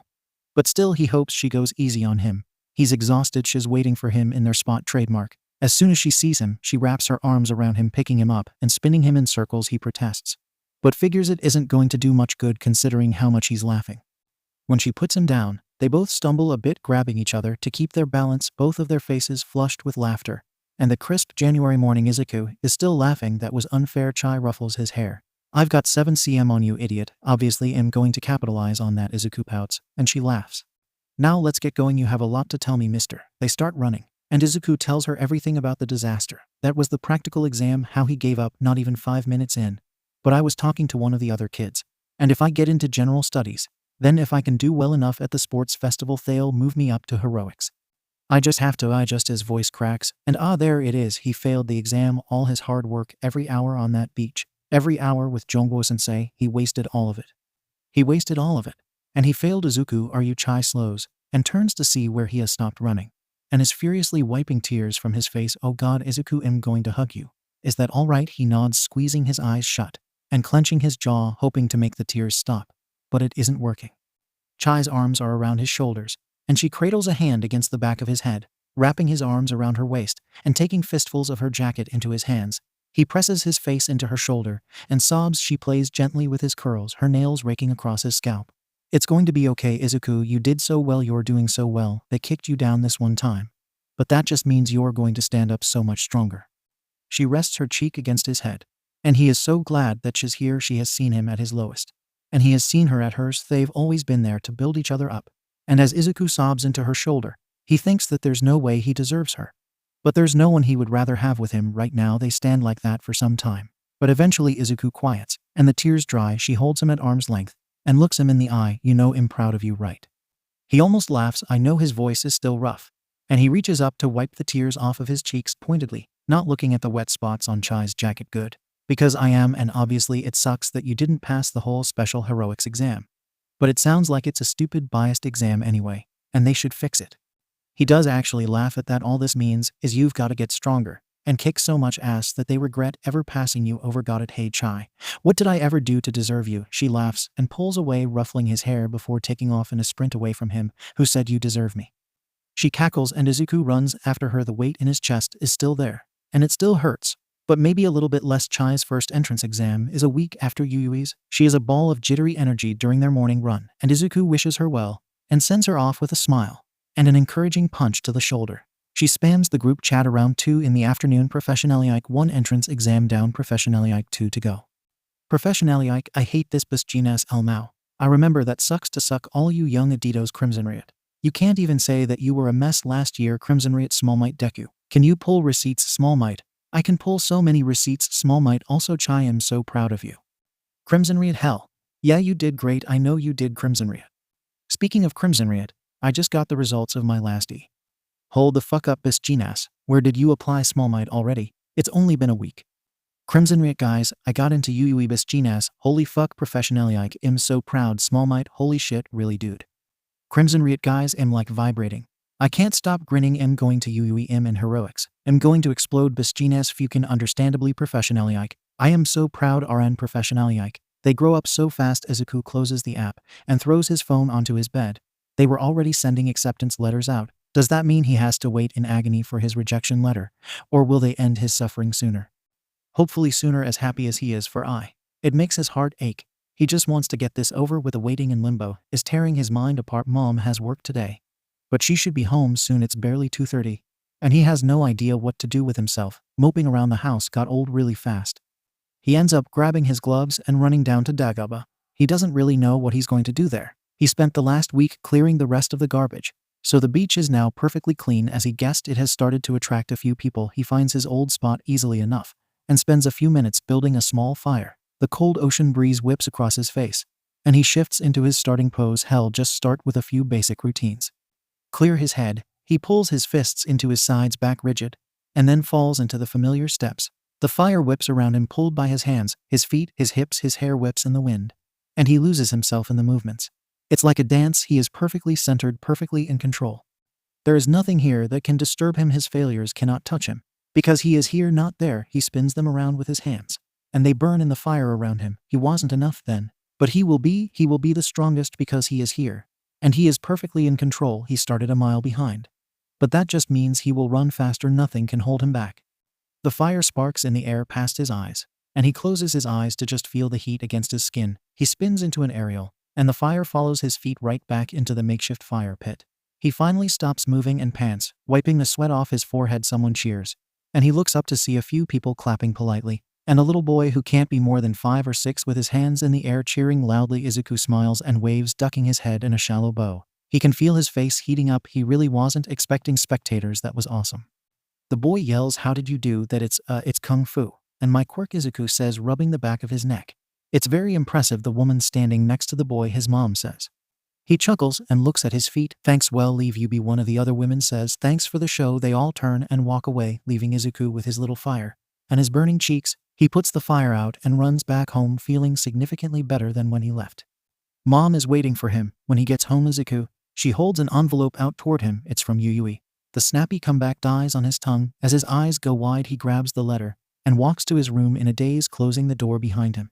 He almost doesn't want to open it, but he does. The little metal chip falls from the envelope onto his desk, and it sparks before the holographic projection shoots out of it, and a video starts playing. All Might's face crackles through the static, and he asks if the camera is rolling a few times before it focuses, and he grins right at Izuku. Midoriya Izuku, he's died and gone to heaven. All Might recorded this for him, and he didn't even pass. You may be wondering why I am speaking for Yuyui. Oh, come to think of it, why was he? I am a new teacher. There, All Might strikes a pose before someone off camera says something, and All Might looks down at the couple papers he's holding, mumbling right. He clears his throat. You passed the written exam with flying colors, but unfortunately you didn't earn a single point in the practical exam. Izuku cringes. No battle points. That is, a board of directors were watching the exam and awarded rescue points to anyone who earned them. And my boy, you may not have run in yourself, but you knew your limitations and alerted young Ida to young Uraraka's predicament, which led to her rescue. The board awarded you 7 rescue points for this. Izuku's eyes widen. He had earned points after all. Maybe not all hope was lost. Unfortunately, 7 points is still a failing score. Izuku has come to some peace with his failure. but hearing the words from the mouth of his idol is still a punch to the gut. But because you passed the written portion, you are still accepted into the General Studies course. See you in April. Young Midoriya Izuku is lucky to have you. All Might grins, and the video cuts out. There are tears on his face, of course. It will be a cold day in hell when he runs out of tears, but all hope is not lost. He made it into Yui after all, and now he just has to get stronger. His next obstacle is the sports festival. He can make it. Until then, there are still papers in the envelope, probably supplies lists and class information. He goes to pull it out, and a small slip of paper twirls out of the envelope and onto his desk. He blinks a few times, unsure if his eyes are playing tricks on him, or if it actually says that. He picks up the paper between his two fingers, handling it delicately, as if it will disappear if he so much as blinks. The entrance exam is flawed. I still think Yao will make a great hero, kid. Don't let me down him. Yes, it will be a cold day in hell when Izuku runs out of tears. Izuku has no idea when his quirk manifested. Everybody has a story. Oh, I cut my eyelid because my quirk manifested at just the wrong moment. I was very proud of the tiny scar above his eye. I sneezed, and my hair turned pink. Chai has always been thrilled with her quirk, allowing her to change the pigment of her hair and eyes at will. Even Mom remembers when her quirk manifested. I was 5 years old and was trying to steal a treat from Grandpa's office. He caught me in the doorway, and while I was panicking, neither of us noticed that I was pulling the tin toward us until it hit him in the back. She and Grandpa always recount the story fondly. But Izuku, he has no clue. Mom never kept candles around the house. They don't have a fireplace.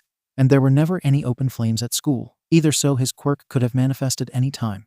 And he would have had no idea by the time he was nearly 6. Mom was starting to worry that he didn't have a quirk at all. Their family doctor took x-rays of his feet and assured them that he probably did have a quirk. He was missing the extra joint in his last toe after all. But if it hadn't manifested yet, it was probably something they were calling an invisible quirk.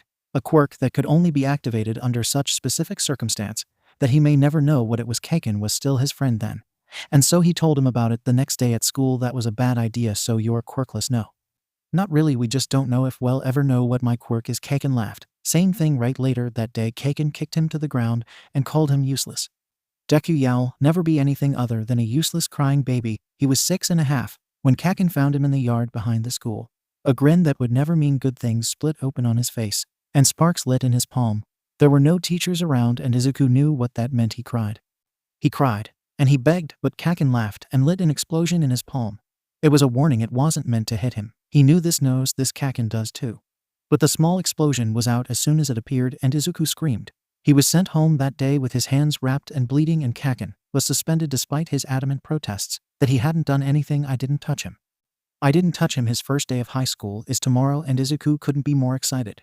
He's been bouncing off the walls all morning. Mom must have been expecting this, because she just looks at him struggling to stay still as he eats his breakfast and laughs. Technically school starts tomorrow, but there's a whole induction ceremony, welcome assembly, whatever you want to call it today. They are meeting their homeroom teachers too, so today might as well be the first day of school. He and I talked last night, both of them way too excited to get any real sleep. I was obviously disappointed that they wouldn't be in the same class. But at the end of the day, they were both ecstatic to actually meet each other in real life. Class 1A and 1C were probably in the same hallway, and they could see each other at lunch, if nothing else, or today it isn't a real school day, so they can probably meet up today. Izuku bounces up and puts his bowl in the sink with a little more force than probably necessary by Mom. He grabs his bag and kisses her on the cheek. Be safe, she yells after him, laughing as he practically sprints out the door. It's a 10-minute train ride to Yui's campus, and Izuku cannot stop moving the entire time. He knows he's getting weird looks from the other passengers. But if he stops bouncing his leg, he's going to explode for sure. Yeah, this is technically the second time he's been on Yui's campus. But holy hell, he forgot how big it is. The school itself is massive, and the grounds just stretch on forever and ever. He shakes himself out of his daze and walks into the school. He just has to find class 1C. Unfortunately, the building is a massive glass maze, and Izuku is just one small lost boy. Fortunately, one of the upperclassmen takes pity on him and points him in the right direction. He looks familiar. 2 tall blonde dark eyes and a friendly smile. Hell, have to look through his notebook on the sports festivals. Maybe he knows him from there.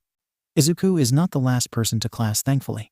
But there are still plenty of people there sitting on and around desks, chatting, laughing, and carrying on. Izuku stands in the doorway, not quite sure what he's supposed to do. Is there some kind of assigned seating? He swallows nervously before seeing someone he recognizes. It's a small thing, but he feels the relief wash over him instantly and takes a seat in front of the still wild-haired Shinso Hitoshi. He doesn't look up when Izuku sits down. Looks like we both passed the written exam. Then Izuku smiles. He's bad at making friends. Hopefully this isn't a bad way to go about it. Shinso scoffs. Looks like it was the practical too much for you.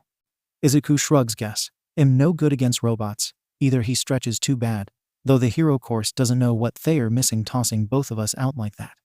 You don't know that what Shinso looks up at him, either Izuku forgot just how dark the circles under his eyes were or they've gotten darker in the last few months. You don't even know what my quirk is. You can't say that Izuku pouts. I know it's a psychological quirk. Those are typically pretty strong. Shinso looks away again. Yet whatever Izuku is about to ask what exactly his quirk is when the door bangs open, and in walks none other than Midnight herself. Chai is going to love this. She's taller than she looks on TV, and about 8 times as intimidating. What's up, you fucks? I probably shouldn't have said that Aizawa's going to kill me. She laughs, propping her elbows on the table at the front of the classroom and resting her chin in her hands. She looks downright devious, and Izuku feels a chill run down his spine. Well, he can certainly try. She grins at them. Hello kids. You can call me 𝗂𝐵𝐴 or Midnight, whatever suits your fancy. I'm going to be your homeroom teacher for the next 3 years. Hopefully not, Shinso mutters. Izuku suppresses a snicker. Midnight 𝗂𝐵𝐴 must not have heard them, because she stands up straight and rests her hands lazily on her hips. I also teach history of heroics, so y'all have to deal with me there too. We have a few minutes before we need to head out for the welcome ceremony, so we should probably do some kind of introduction. She must notice the unsaid disgust rippling through the room. Hey listen, I don't want to do this as much as you. But she splays her hands open by her shoulders, in almost a shrug. We've gotta kill time, somehow, and you're sure as hell not going to get to do this tomorrow, so say your name. And one interesting thing about yourself, please, for the love of God, don't just say what your quirk is. There has got to be something more interesting about you than that. Here, it'll start. She taps her finger on her chin. My name is 𝗂𝐴MA. You don't get to know my given name, and I own 3 dogs who are probably smarter than the lot of you collectively. She gestures to a girl sitting on the front row. She stands and starts to say her name when there's some kind of commotion outside the door, like a lot of people running past. Midnight curses under her breath. Aizawa, what are you doing now? She shakes her head before looking back at the girl and smiling. Sorry, please continue. Introductions continue around the room, and Izuku would be lying if he said he was paying any more than half attention. With any luck, he won't be in class with these people for more than a few weeks anyway. Not that that is a good reason not to care about someone, but introductions are always miserable anyway. Eventually the line of awkward introductions comes to Izuku, and he stands catching his foot on his desk and nearly falling over in the process.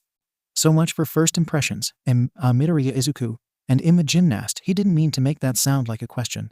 But here we are. A gymnast. A girl sitting near him asks, is that one of the quirkless sports? Yes, it's an Olympic sport. So it is quirk regulated. Izuku squeaks. The girl nods thoughtfully, and Izuku sinks into his seat, face burning behind him. Shinso shifts to stand. My name is Shinso Hitoshi. I have 3 cats that are definitely smarter than the lot of you combined. Midnight snorts as he sits back down, and Izuku turns around to smile at him. Shinso rolls his eyes and props his face in his hand.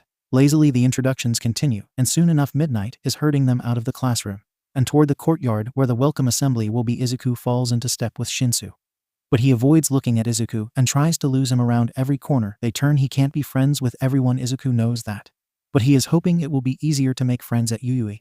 He really doesn't want a repeat of middle school. At least he has though they agreed to find each other at the welcome assembly.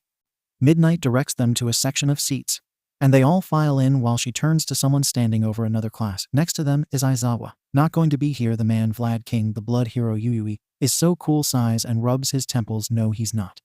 I heard them out on the field, so heaven help those poor kids. He's probably going to expel one before school even starts. As his life, Aizawa wouldn't be himself if he didn't expel half his class in the first week. Vlad King laughs. You're right about that.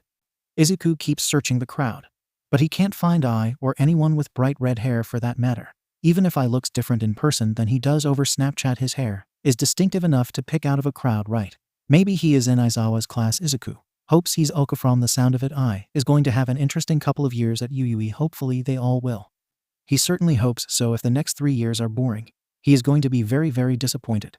This is UUE. After all, the crowd of students quiets down as someone walks to the raised podium at the front. Well, if someone can be applied to the small white rodent, the small white animal of some kind in a nicely tailored suit walks to the microphone, stretches out his 𝗂𝐵𝐴, smiles.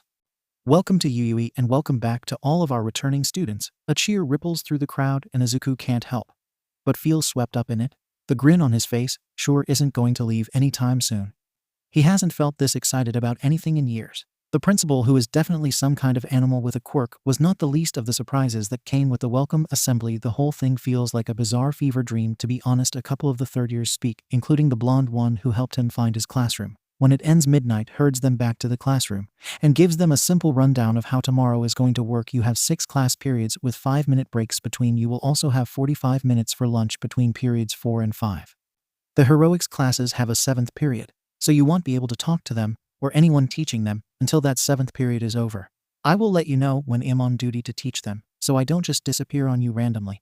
She slaps the desk with her open palm. Sound good? Yes, sensei, they chorus.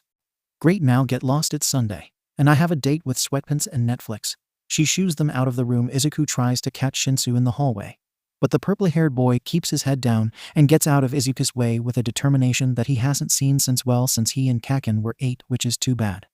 He really was hoping to conspire with Shinso about getting into heroics. Certainly, if they work together, they will stand more of a chance against the hero kids. Well, Shinso may be stubborn now, but Izuku is going to be proactive this year.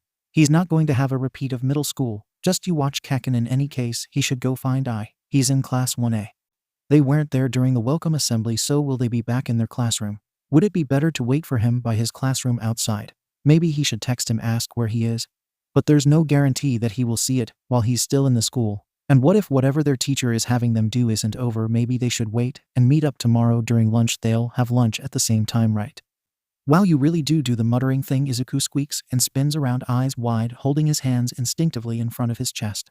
The boy laughs, showing off his unnaturally sharp teeth. Sorry. I didn't mean to scare you, Kirishima Ijiru. He holds out his hand and grins. He's so much taller in person, holy shit. Izuku squeaks. Or Kirishima. Should I call you Kirishima? Sorry. You startled me. I was just looking for you, or I was going to.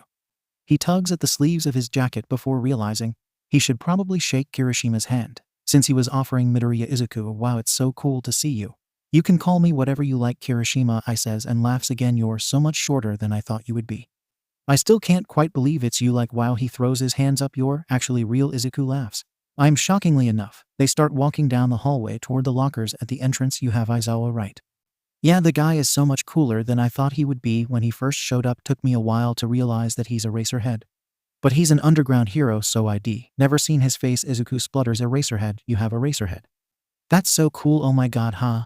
Maybe if I wasn't fearing for my life, it'd be cool. Izuku stops. What? Kirishima throws his hands up as he backtracks. No. I didn't mean that literally. He's fine, it's fine. He expelled a guy today, that's all. He's relieved and falls back into step with Kirishima. School hasn't even started, right? He took us all out back for a fitness test and expelled the person who finished last. It was terrifying, to be honest. Kirishima pauses.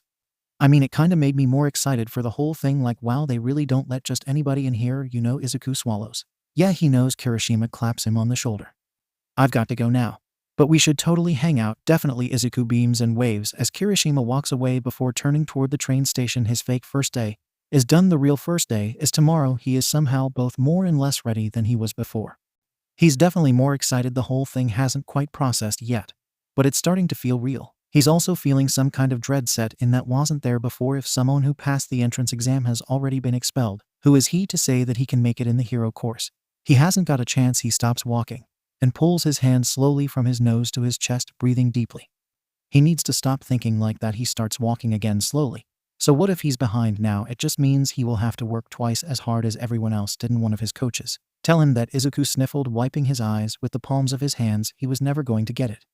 Akade-sensei crouched down next to him. Izuku, why are you crying? 𝗵𝘃𝗁 and Masumi can already do the new jump, and I can't. And he hiccuped, his voice catching. Never be as good as them. Akade-sensei took him by the shoulders and looked into his eyes. Listen, Izuku. Just because someone learns something faster than you doesn't mean they are better than you. And it certainly doesn't mean you can't still fight tooth and nail for the top spot. You just have to work twice as hard as them, 3 times as hard. Even I promise your victory will be so much sweeter. Then that's it. He squares his shoulders. He may not have hit the ground running, far from it in fact, but that's not going to stop him. By God or heaven or all the powers that be, he is going to make them regret not putting him in the hero course sooner. They fucking what? Izuku laughs and rolls over on his bed, readjusting the phone. Yeah, expelled a kid on the first day before the first day. Whatever. Shook. Izuku, they're going to eat you alive. Not sure about that. I think I'd be pretty chewy. Chai is quiet for a second on the other end of the line. Izuku, you little shit. And then he's laughing again, and she is too. The principal, though he's like a mouse or something, a guinea pig. Maybe. Chai cackles. A what the fuck kind of place is Yui? Honestly, I have no idea. But Midnight is my homeroom teacher, so know what? You're pulling my leg. A grin pulls at the corners of his mouth. Nope, she strolled into the room in full costume. And the first thing she said to us was, "What's up, you fucks?" It was a magical experience. Chai groans, "I can't believe this. 𝐒𝐭𝐴 is my favorite hero. Why the fuck do you get her as your teacher? Holy shit, Midnight is your teacher. I should have just gone to Yui with you." "This isn't fair," he laughs. "It's a little surreal. Yes, maybe when you come down for a weekend, you can meet her, yeah, maybe. That would be nice." He idly taps his feet against the wall, next to his bed. "How's Tokyo big? Like everybody says it's big. And it's the biggest city in the world. I should have expected this. But sweet fuck Izuku, this place is so huge. Are you settling okay?" And all Chai hums, "Yeah, I think so. I've got a couple of roommates that are from up north. But they seem nice. I've only known them for a day at this point, so no promises there. I think school will be good too. That's good. I worry about you out there all alone." "Oh, shush up, you know it'll be fine." He smiles. She had gotten into her top choice school. But unfortunately that school was on the western outskirts of Tokyo. She left yesterday, and thankfully found some other people to go in on an apartment with. But Izuku is already missing her like crazy. "Yeah, I know you will be. Good luck tomorrow, Chai." "You too, Izuku. I'll talk to you after school tomorrow." "Sounds good. And get going on Yui's gymnastics club. I want to see y'all in competition, just so I can say that I wiped the floor with Yui kids." Izuku laughs. "I'll see what I can do." "Bye, Chai. Talk to you tomorrow." Chai laughs. "Talk to you tomorrow, nerd." Smooches. She ends the call and Izuku sighs, letting his phone fall onto his chest. The posters that cover his walls and ceiling stare down at him. All Might, mostly a smattering of others. Several with dark red and black base. Endeavor, he knows hell never be someone like All Might. He's not flashy like that. He doesn't have the raw strength that All Might has, which lets him floor any enemy. But Endeavor, they both have fire quirks aren't like strength quirks. They are not universally applicable, and they can very easily do more damage than good. And yet Endeavor is the number 2 hero with the most resolved incidents of any pro hero. He's everything Izuku wants to be, and can't be simply because of the nature of his quirk.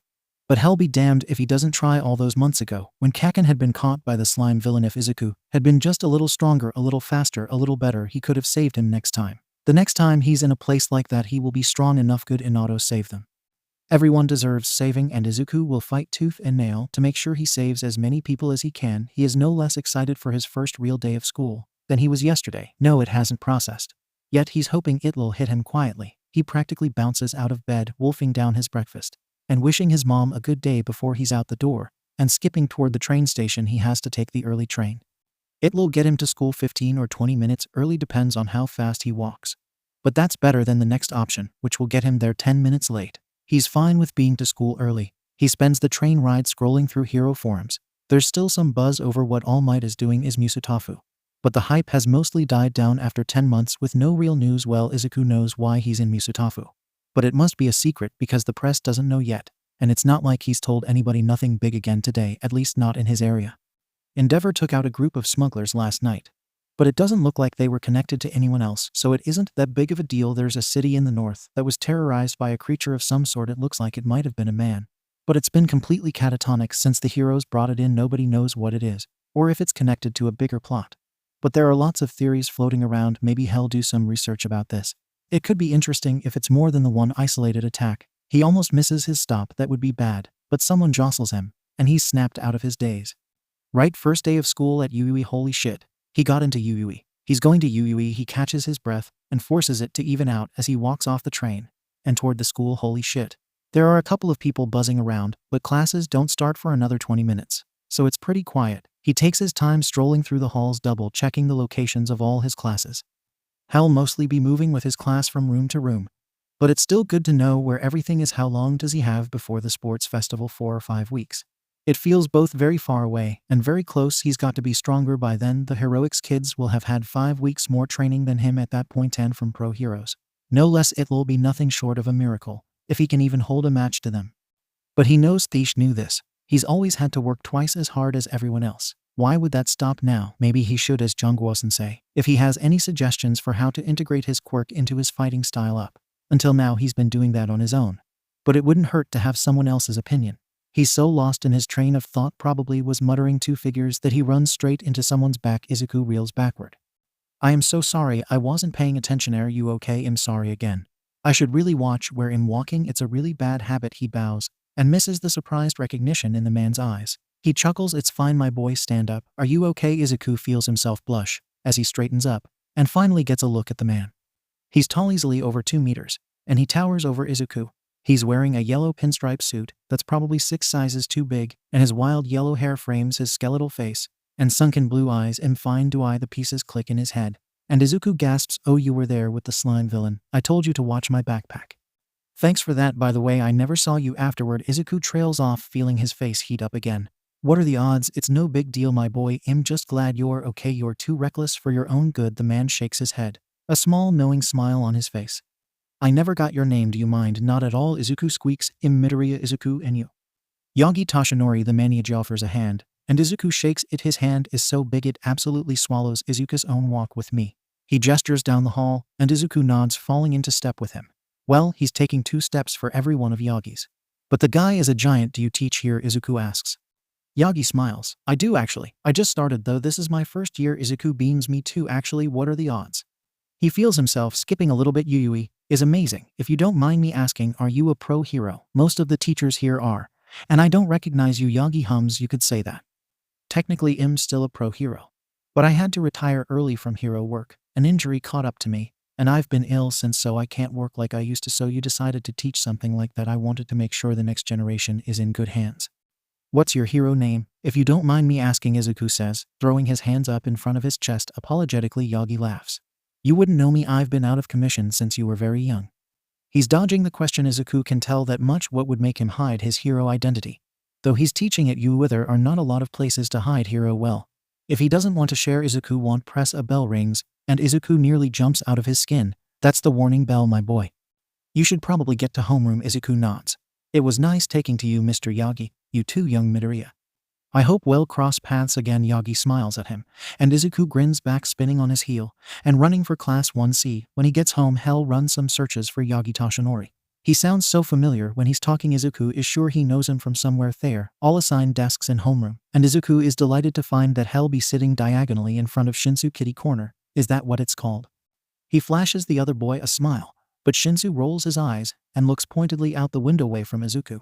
He frowns. As far as he knows, Shinso doesn't have any other friendship or otherwise, so wouldn't he be eager to actually make a friend or two? They have the same goal at the very least. They can help each other get into the hero course. Right, two is better than one after all. Some nagging voice at the back of his head insists that he just isn't meant for friends. He has 𝗵𝗃 left, and he had Kaken. But we all know how that turned out. His fault. It's been 7 years now, and Hell never be able to heal the rift he caused. He's not even sure what's wrong with him. He's overbearing. Is it the muttering? Maybe people can instinctively see that 𝗧𝗵𝗃𝗁's power can only come from other people, and he uses them for his own gains. He tries to snap himself out of the destructive train of thought. He's not going to make it into the hero course. Thinking like that, Hell, he won't be able to help anyone if he keeps this up. He folds his hands on his desk and tries to listen to what Midnight is saying. Maybe it will amount to nothing, but he's going to keep trying to befriend Shinso. They'd talked easily enough at the entrance exam. The potential for friendship is there. He just knows it is. Of course, he won't push Shinso's boundaries or make him uncomfortable. But hell be damned if he lets this purple tired boy slip under his radar. The first day of school is syllabus day. Izuku knew this coming in, but some part of him still hoped they would be doing something different. Not so in some of their classes. They jump right into the material. But most of them rehash rules and class policies. Most of the teachers mention something about sporadically teaching heroics during 7th period, and how they'll try to keep them notified of when he doesn't see Yagi all day. Honestly, he's kind of disappointed. He doesn't know which hero Yagi was. But he was really nice, and Izuku would have liked to have a class with him. Lunch rolls around soon enough, and Izuku finds himself faced with the enormous sprawling cafeteria, and absolutely no idea what to do. It's not like he has any friends to sit with, not for the first time. He wishes Chai had actually applied to Yui with him. He grabs his tray of food, which looks heavenly by the way, and is walking toward an empty table. When someone grabs his arm, he stumbles forward, nearly losing his food. Behind him, a familiar high-pitched voice curses. "Deku, I'm so sorry. Are you okay?" "I really should be more careful." Izuku laughs, turning around to see Uraraka flushed, and still apologizing profusely. "It's okay, I'm fine. It's good to see you." He was so caught up in looking for Kirishima yesterday that had forgotten to check the crowd for her. He realizes she beams. "You too? Do you want to come eat lunch with us, me and Ida? I mean, that sounds great." "Thank you." He follows her across the cafeteria to where the tall, stern boy with glasses is sitting. When he sees them, he jumps to his feet. "Uraraka, you shouldn't have run off like that. Who is this?" Uraraka plops down, pulling Izuku by the elbow down next to her. "I can't believe you don't remember. This is Deku. Well, Midoriya." Some kind of recognition flashes in Ida's eyes. "Oh, forgive me, my name is Ida Tenya." Izuku barks. Some kind of startled laugh. Midoriya Izuku, it's nice to finally talk to you under normal circumstances. Ida adjusts his glasses, but smiles. I agree, it's good to see that you made it into UUE. Which class are you in? OM in L1C. I didn't pass the practical. He feels himself growing sheepish and forces himself to snap out of it. I'm glad that you guys both got in too. Which classes are you in? We're both in one. Uraraka says, grinning and bouncing in her seat. It's been crazy so far, and we're only a day in. Izuku laughs. Wow, really? Indeed. Ida says 2 students have already been expelled. It's disconcerting to say the least. 2, I knew about the one yesterday. But there's another. His mouth is hanging open. Yeah, Uraraka grimaces. I'm happy to see him go, though the kid yesterday seemed nice, and I don't think it was fair that he got expelled just for coming in last. But today, this other boy with like purple sticky hair, I don't really know, he tried to grope one of the other girls, and Aizawa expelled him for it. Honestly, I'm really glad we don't have to deal with him. I share a similar sentiment. Ida says, yikes though, 2 kids in 2 days. Are you going to be alright? Uraraka laughs. I hope so. Our first real day of hero training is today, and I'm really excited. Something sharp pangs in Izuku's chest. He smiles regardless. I'm really excited for you. Thankfully, they devolve away from heroics and quirks too. Neither Ida nor Uraraka asks him about his quirk, and Ida never mentions his, and Izuku falls into the steady push and pull of a conversation. It's weird sitting and talking with people at lunch. That is nice weird. Though he's glad Uraraka remembered him and singled him out. She's really nice and funny, even if Ida still looks a little wary of him. Not that Izuku really blames him. He's walking back to class when Shinso bumps into him. I see you're cozying up to the hero kids there. Not going to help you, he sneers, walking ahead of Izuku and away before he can defend himself. Maybe that's it. He's bitter, that's certain. Now at the entrance exam, he seemed fine with getting into the heroics department through the back door. But maybe he's more bitter about the situation than Izuku realized. Maybe he also doesn't realize that there's no weakness in working with other people with having help. It's a concept Izuku himself is still struggling with a bit. Other people helping him is too similar to him. Using them, he knows there's a mental block there. And he knows it stems from guilt over his quirk. And he's trying to work around it. He is, but doing anything not on 100 of his own power is a lot nerve-wracking. Maybe Shinso is in a similar place. Maybe they can help each other. Izuku sighs and walks into class. It's going to a long road, but something is telling him that his and Shinso's best chance of making it through this whole ordeal is to work together. He just has to get Shinso to see that the purply-haired boy is sitting at his desk, chin propped in his hand, and staring out the window, seemingly oblivious to the world around him. He doesn't look up when Izuku sits down. He doesn't even know Shinso's quirk. But hey, he's got 5 weeks, well, 5 weeks minus 1 day. He can break through all this ice in that time, right? He has to. Shinso looks like he needs just as much saving from his own mind. And Izuku does. Katsuki really hates that he flinched when All Might burst through the door. He doesn't think anyone noticed. But he still scowls down at his desk. It's not his fault that he can't stop associating All Might with the whole Sludge villain thing. He's working through it with his therapist. God, he hates that too. And it's almost better. But not enough that he doesn't feel himself suffocating as soon as he hears All Might's voice. God fuck, this is so stupid. At least they are going to do battle training. Maybe if he can blow something up, he'll feel better. His costume is actually pretty nice. Those support team fuckers, or whoever he submitted the design to, actually did a decent job. The gauntlets are lighter around his wrists than he expected them to be, but they are also empty, so maybe he shouldn't be too surprised. The real test will be if they can handle a full power blast while countering the recoil. Hopefully he'll get to test them out. Head better. He's been waiting for too long, and he's too jittery right now. He needs to release all this pent-up energy, or he's going to die. Maybe not die, but he'll end up doing something that he'll have to spend hours talking through with his therapist. So same thing, right? All Might is explaining the exercise, but Katsuki is only half listening. Something about teams of 3, a villain team and a hero team, need to protect a nuclear weapon, yada yada.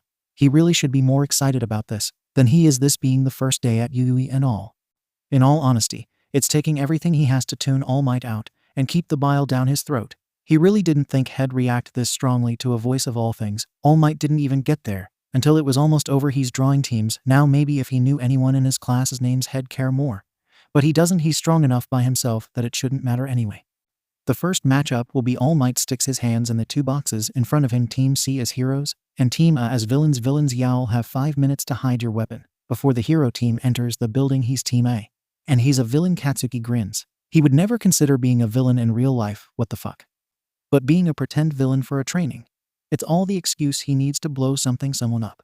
And he is ecstatic. He's storming, strutting, power walking, murder walking, however you want to describe it, when he is affronted by 2 people. Probably the other 2 people on his team. We should strategize. The boy says his costume looks like a cross between a car engine and a robot. In short, it's tacky and horrible. and he could really use some design advice. What are your quirks? The girl asks. Her costume at least has some design sense. It's red, an excellent color, with some kind of high-collared crop top and short shorts in the same color. She's also sporting a yellow belt that looks way too bulky to be practical. But hey, if she wants to limit her movement, that's her problem, not his engine. I have engines in my legs. The boy says, good fuck, he's so loud. I can light explosions in my palms. Katsuki grumbles, better to concede than fight them about it. For the rest of the time, I can create anything from my body fat. She says it would be very easy for me to barricade the weapon into the room. We choose for it. Fantastic, you two guard it. And I'll ambush them, Katsuki says. This is working out better than he hoped. My quirk is more combat-oriented anyway, 𝐒𝐻𝐢𝐴𝐳 hums. That doesn't sound like the best plan. Do you have a better one? I'll wait. Ponytail sighs. We should move the weapon to a higher floor. It'll give you more room to fight the hero team, and give us longer to fortify it. Great, I'll see you fuckers when this is over. Language engine yells after him, but Katsuki is already racing down the hallway to get an idea of the layout of the building. This will all be over very quickly, if he has anything to say about it. And he will. The building very obviously isn't meant to resemble an actual functional building. Each floor is practically a maze with more hallways than rooms. Makes for good training, he supposes. The hero team has the octopus guy, the really bouncy girl who's been hanging out with damn Deku. He can't escape him everywhere he goes. Everything he does, Deku is always right there, isn't he? And the half-and-half bastard with the god-awful ice costume. The only things he knows about their quirks are based on what he saw yesterday in the physical exam, which isn't a lot. Arms guy is probably who he has to look out for, though stealth has never been his strong suit. But if Arms can grow extra hands on his hands, then he can probably grow ears too, and Katsuki would rather have the element of surprise on his side. So he finds the best stakeout on the second floor, crouches and waits. Ponytail and Engine are a couple floors above him. 5. Not that it matters, he won't let anyone get near them. And he can't hear them moving anymore, so they must be ready. He breathes out slowly, steeling himself, and stops fighting, the crazed grin threatening to break out on his face. Mom always says it makes him look like a maniac. But so what, he's the villain here, he might as well look the part. All Might calls time, and they're officially on the clock. The hero team should be coming in now. He waits in silence for a few painful seconds. Then he hears something. It's a faint popping sound, like when you drop an ice cube in a cup of water. And it cracks. Was it always so cold in here? His eyes widen. Oh fuck no, a sheet of ice is rapidly crawling along the floor toward him. Along the walls too. Shit. He jumps, firing off an explosion, and alerting everyone to his position. Damn it, to keep him in the air, and narrowly avoids becoming encased in the ice himself. He doesn't land soundly, and his feet slip under him. A string of curses fly from his mouth. But he doesn't fall, so who's the real winner here? Not this fucking ice. That's who. This is certainly going to make things more difficult though. He grits his teeth and grins. Bastards, making it interesting for him. Thank fuck, it'd be awfully boring if he was the only one here with any sense. There are footsteps coming toward him now, calm and measured, like whoever it is doesn't have a care in the world. It's probably that half-and-half ice bastard. Thinks he's won. Think again, bitch. He comes into view, and Katsuki lunges his palm, sparking in anticipation. Half-and-half blinks lazily and sweeps his hand up from his side. He hears the cracking before he sees the ice forming, and unfortunately, they both have too much momentum. He crashes into the small glacier, and it seals around him, locking him into place. What the fuck? Half-and-half shrugs. And is that a smirk? Oh, the bastard is definitely smirking at him, and Katsuki is going to blow his fucking face off. Don't be disappointed, just because I'm stronger than you. He doesn't even spare Katsuki a backward glance as he continues on down the hallway. His lost Katsuki may be trapped in ice, but he still has a hell of a lot of sweat on his hands. And in his gloves, it takes a second. But he ignites it, and the ice shatters around his hands and arms. Hey, you ice bastard, he yells, prying himself the rest of the way out of the ice block. Get over here and fucking fight me. He doesn't actually expect him to get over here from any strategic standpoint. That's a piss-poor move. And if this bastard fell for it, Katsuki would be sorely disappointed. He does expect him to at least glance back, and glance back he does. Katsuki is already on him, propelling himself forward with the force of his explosions and hooking half-and-half right across the face. Or he would have if a sheet of ice hadn't sprung up out of fucking nowhere. The ice shatters under the force of his explosion, and he yells in frustration. There's a very loud crashing sound from somewhere above them, and the building shakes with it. Half-and-half smirks again.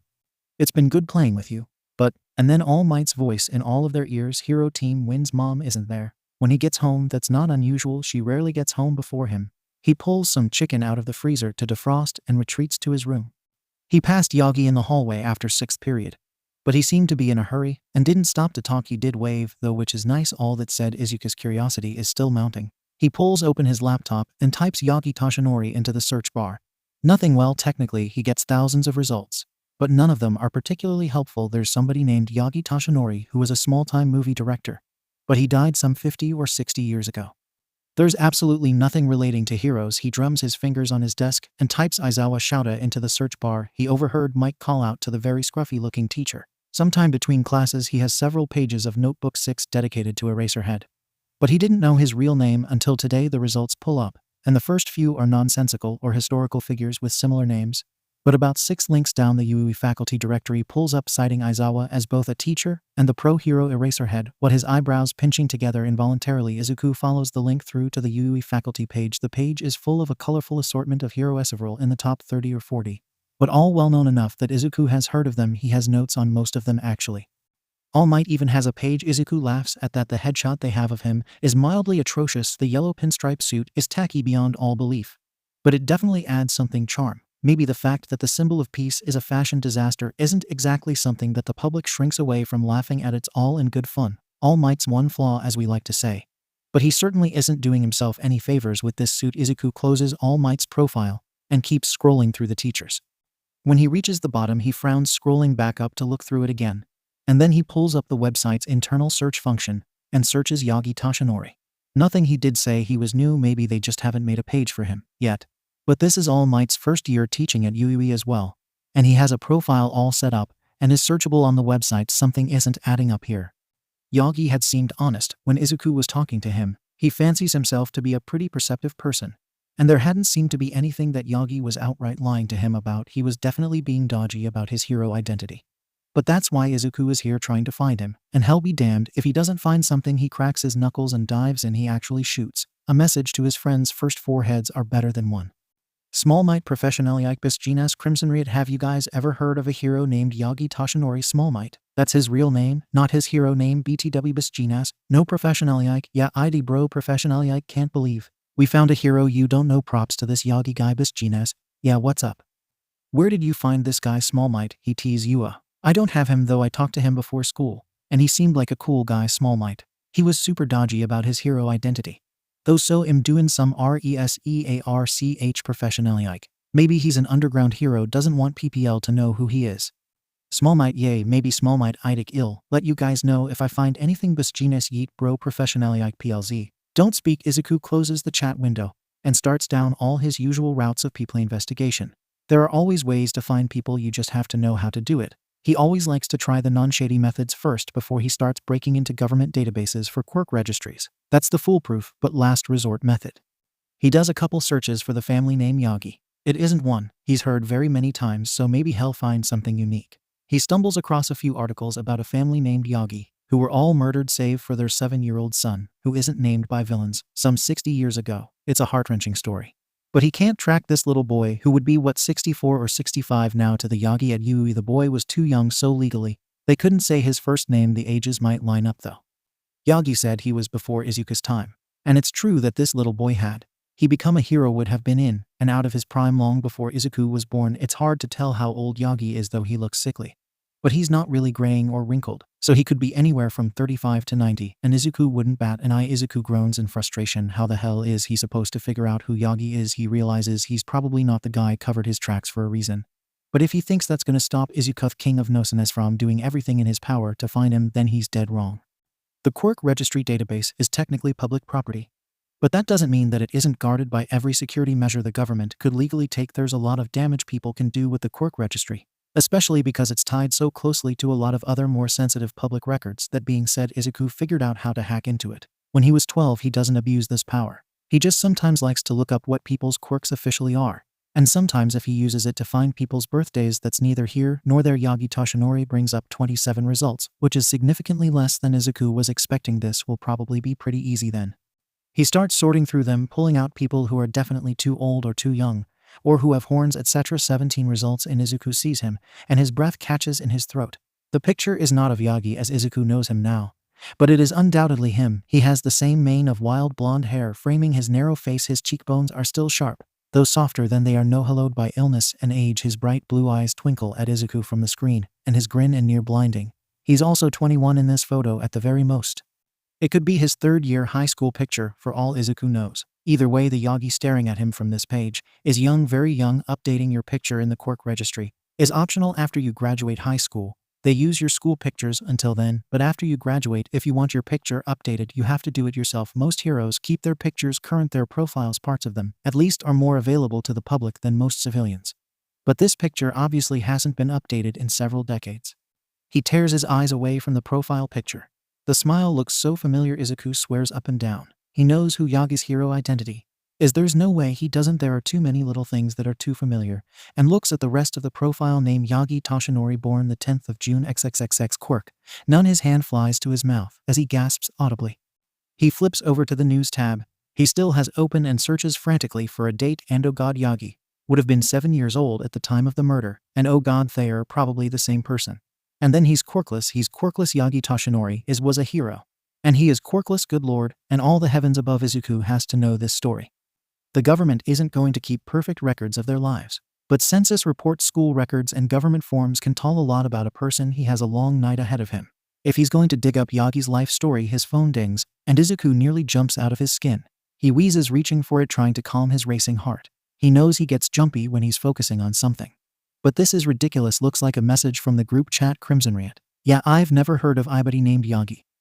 𝗵𝗃, I oughtn't have him. Either maybe he teaches 2nd or 3rd years. 𝗵𝗃. Anyway, 𝗵𝗃. Not to take away from soul searching or WTV 𝗵𝗃. But All Might taught us today. 𝗵𝗃. Still shook. Small Might, really? Tell me everything. 𝗵𝗃. He was in full costume. And we did battle training, and he's so loud. I didn't expect him to be that loud. 𝗵𝗃. I probably should have expected that, but Small Might, nah. I feel when I met him first, it surprised me how loud 𝗵𝗃. He's also a huge fucking dork, y'all. Should know 𝗵𝗃. I felt 90 manlier just standing next to him. 𝗵𝗃. And he congratulated me on my performance. And I cried so many manly tears. Besgines starting to sound like Deku professionally PFFFFT. You're right. And you should say it. 𝗵𝗃. You oughtn't understand, Small Might.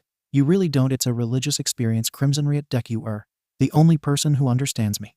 Small Might, thank you. I'll spill his research into the chat. Once he's done, there are still too many holes for him to be satisfied. And heaven help him, he will fill in this picture. If it kills him, alternatively, he could just go ask Yagi about these things. Say, hey, I did some Googling, and I couldn't find you. Please tell me who you are. I'm dying. But where's the fun in that? When mom gets home at 7, Izuku knows enough to leave a permanent lump in his throat. And yet still has no idea who Yagi is. 𝗧𝗧𝗏 catches him on the way to school the next day. Deku. She yells, screeching to a halt just before she runs into him. I never got your number. Oh sure, hold on. He pulls out his phone and hands it to her. I wanted to text you yesterday after class.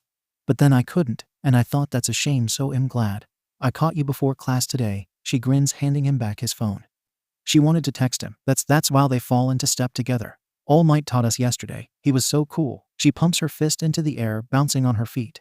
He's so much bigger in real life though. Izuku can't help but laugh. Oh yeah, definitely. I always knew he was tall, but when I first met him, it really caught me off guard just how tall that. And I was a little too starstruck to really process anything I was seeing. He says. 𝗧𝗧𝗏 nods enthusiastically. Same. I almost screamed when he walked in the door. When did you meet him? Does he teach general studies too? Oh, no. He feels himself flush. He saved me from a villain about a year ago.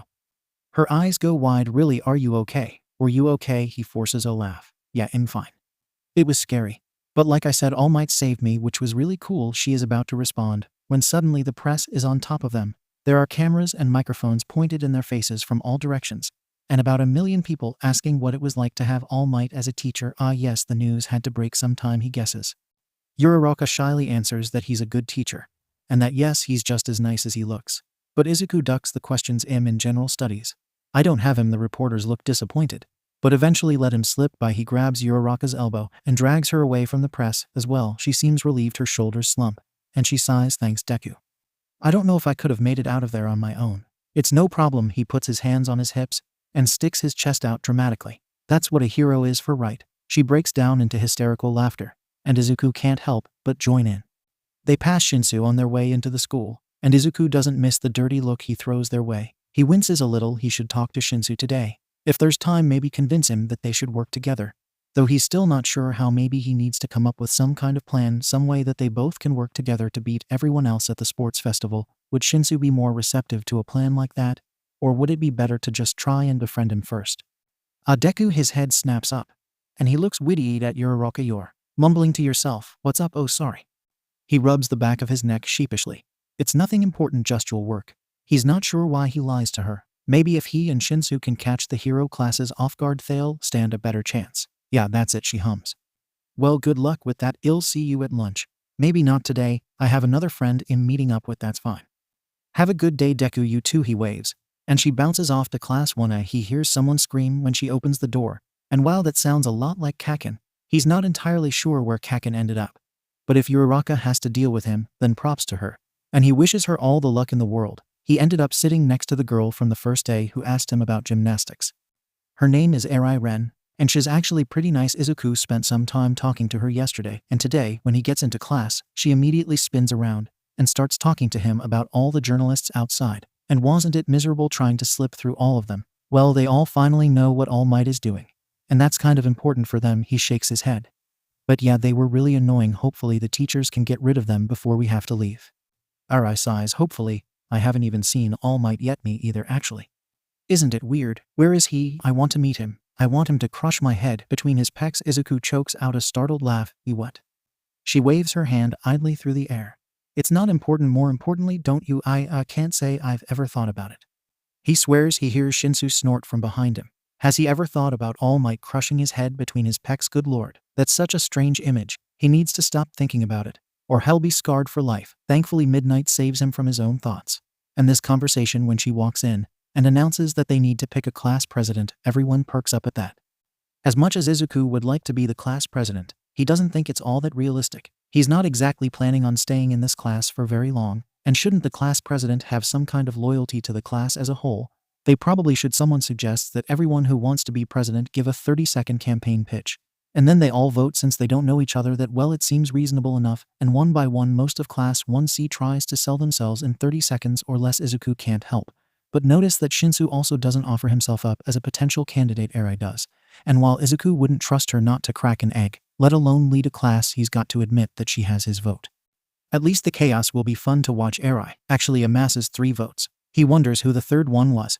But she doesn't beat out another girl who gets 5. Granted, the other girl, actually looks like she has her life together. She'll make a good class president. And maybe she can manage to rein in her overexcitable vice president. That would be a feat in of itself. Homeroom is over pretty quickly, and Izuku learns that the teachers at UE, despite being pro-heroes and looking severely less than qualified to teach things like math and English, does present Mike even have any certification. They don't go easy on students. It is the top school in Japan. He should have guessed that the academics would be challenging too.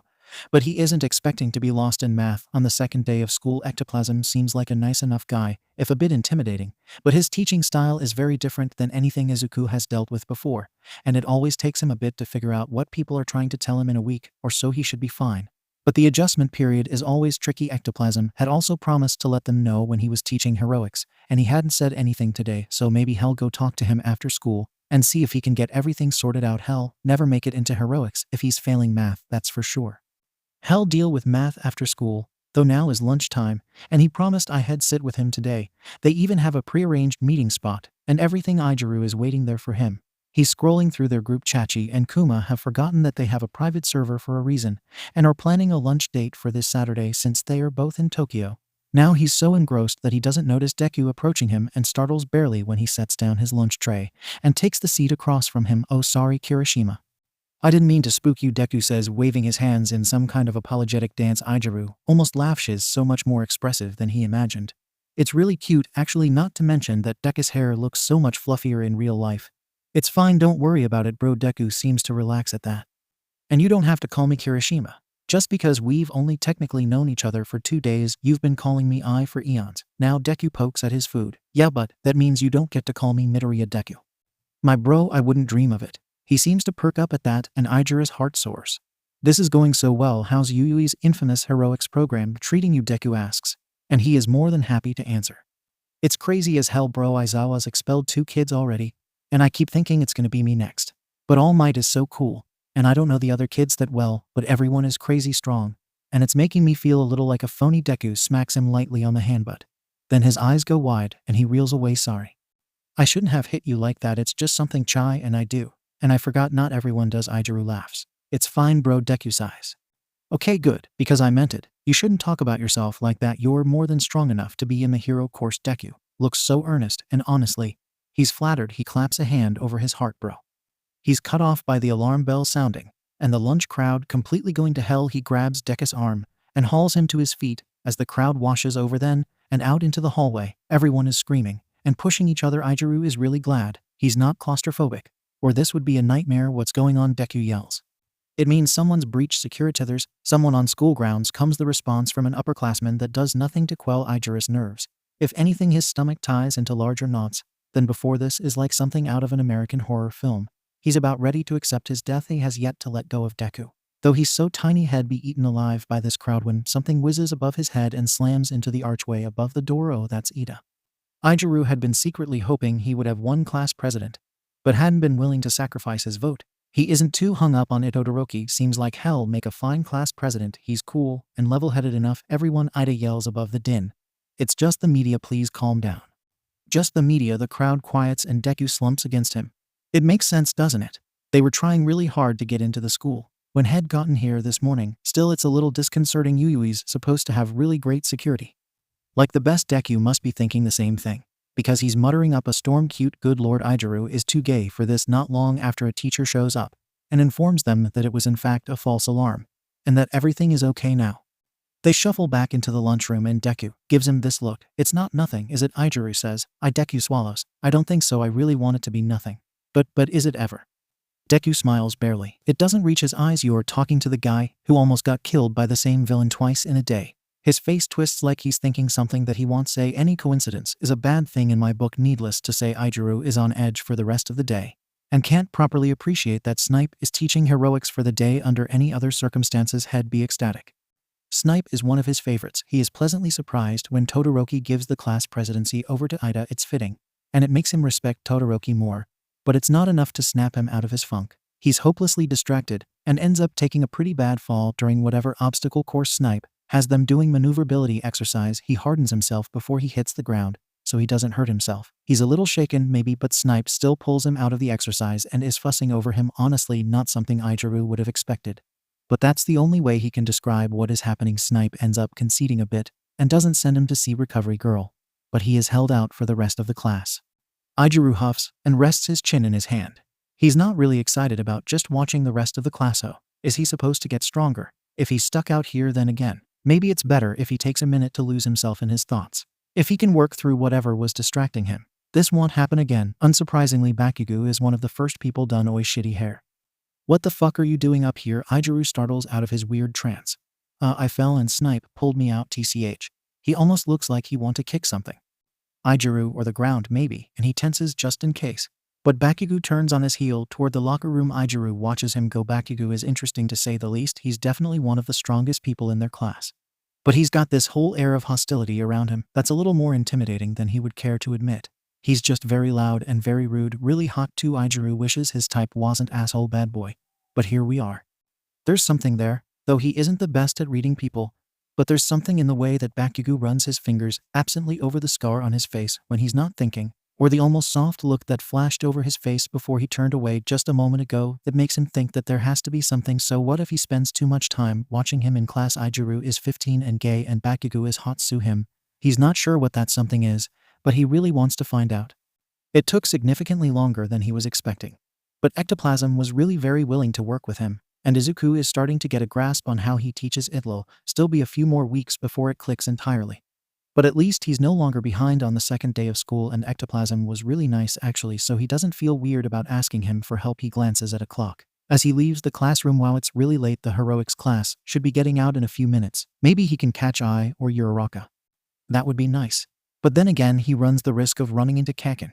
He's been lucky so far, but obviously that luck can't last forever, especially if he gets into heroics. He can certainly drag it out as long as humanly possible, though hell probably just head out. He's not paying attention again and crashes into someone. I'm so sorry. I wasn't paying attention. Are you okay? He bows not very deeply, more of an apologetic head nod than anything else. Whoever he ran into laughs. Young Midoriya. We need to stop meeting like this. His head snaps up, and he hopes that Yagi takes his wide eyes for something other than horrified shock. I'm sorry about that. I need to watch where I'm going, and I just get kinda lost in my head, and I'm really sorry again. He really wasn't counting on seeing Yagi again today. Not that he's disappointed to see him necessarily. Yagi is a really nice guy.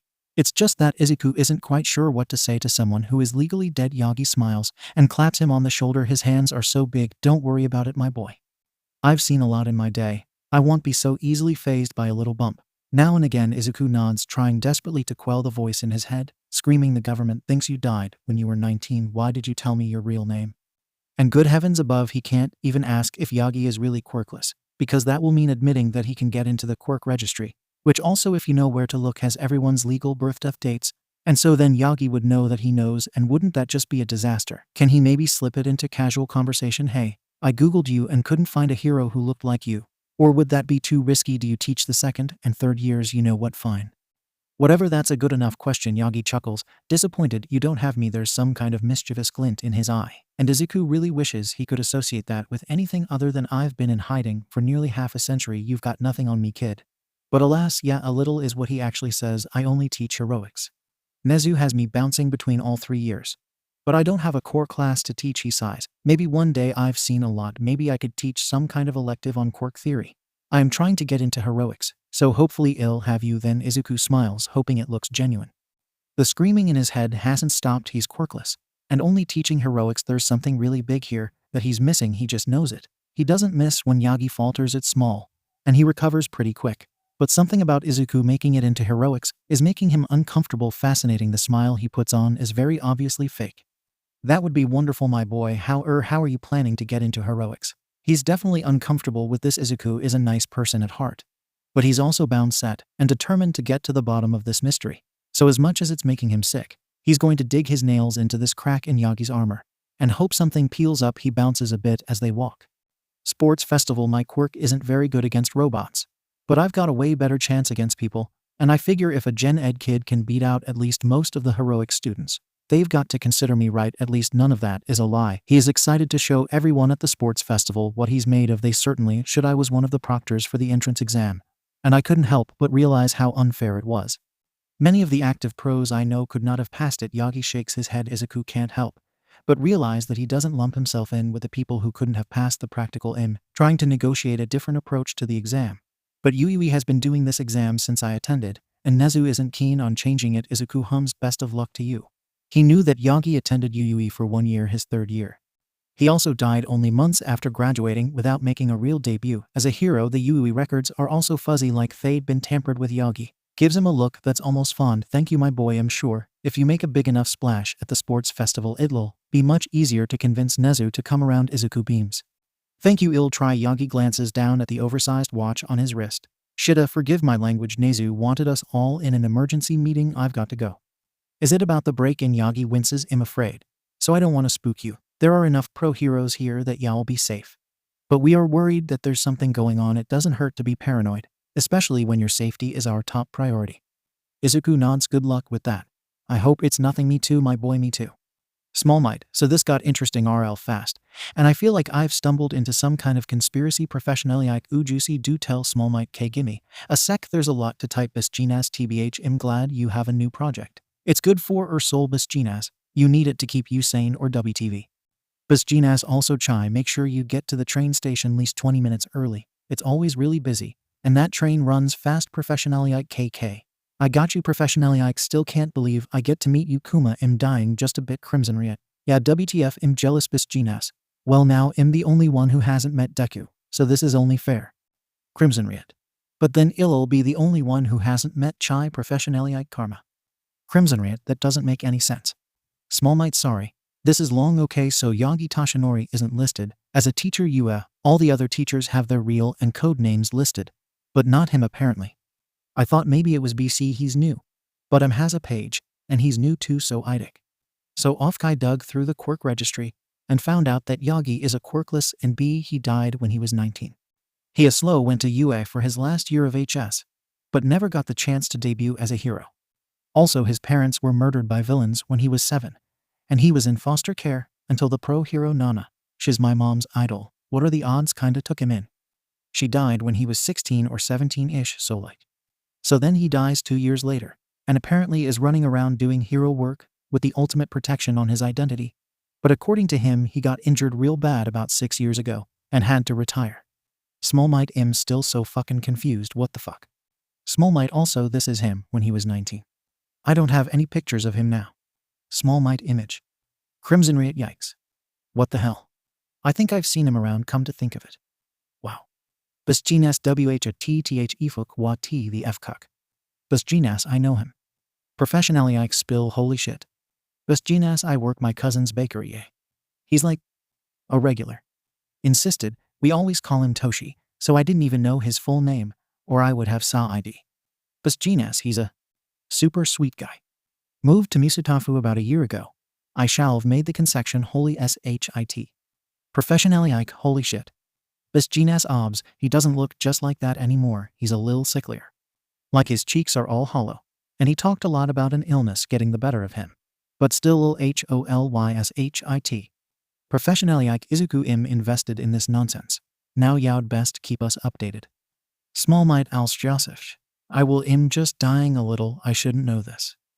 𝗵𝗃𝗃 yay. It feels a lil like the 𝗏𝗏 is gonna snipe you for knowing too much. 𝗬𝗏𝗏 at this point ID take it. He has most of Yagi's life pieced together at this point. Faking his death to ensure some kind of protection scheme isn't a bad idea and makes sense theoretically.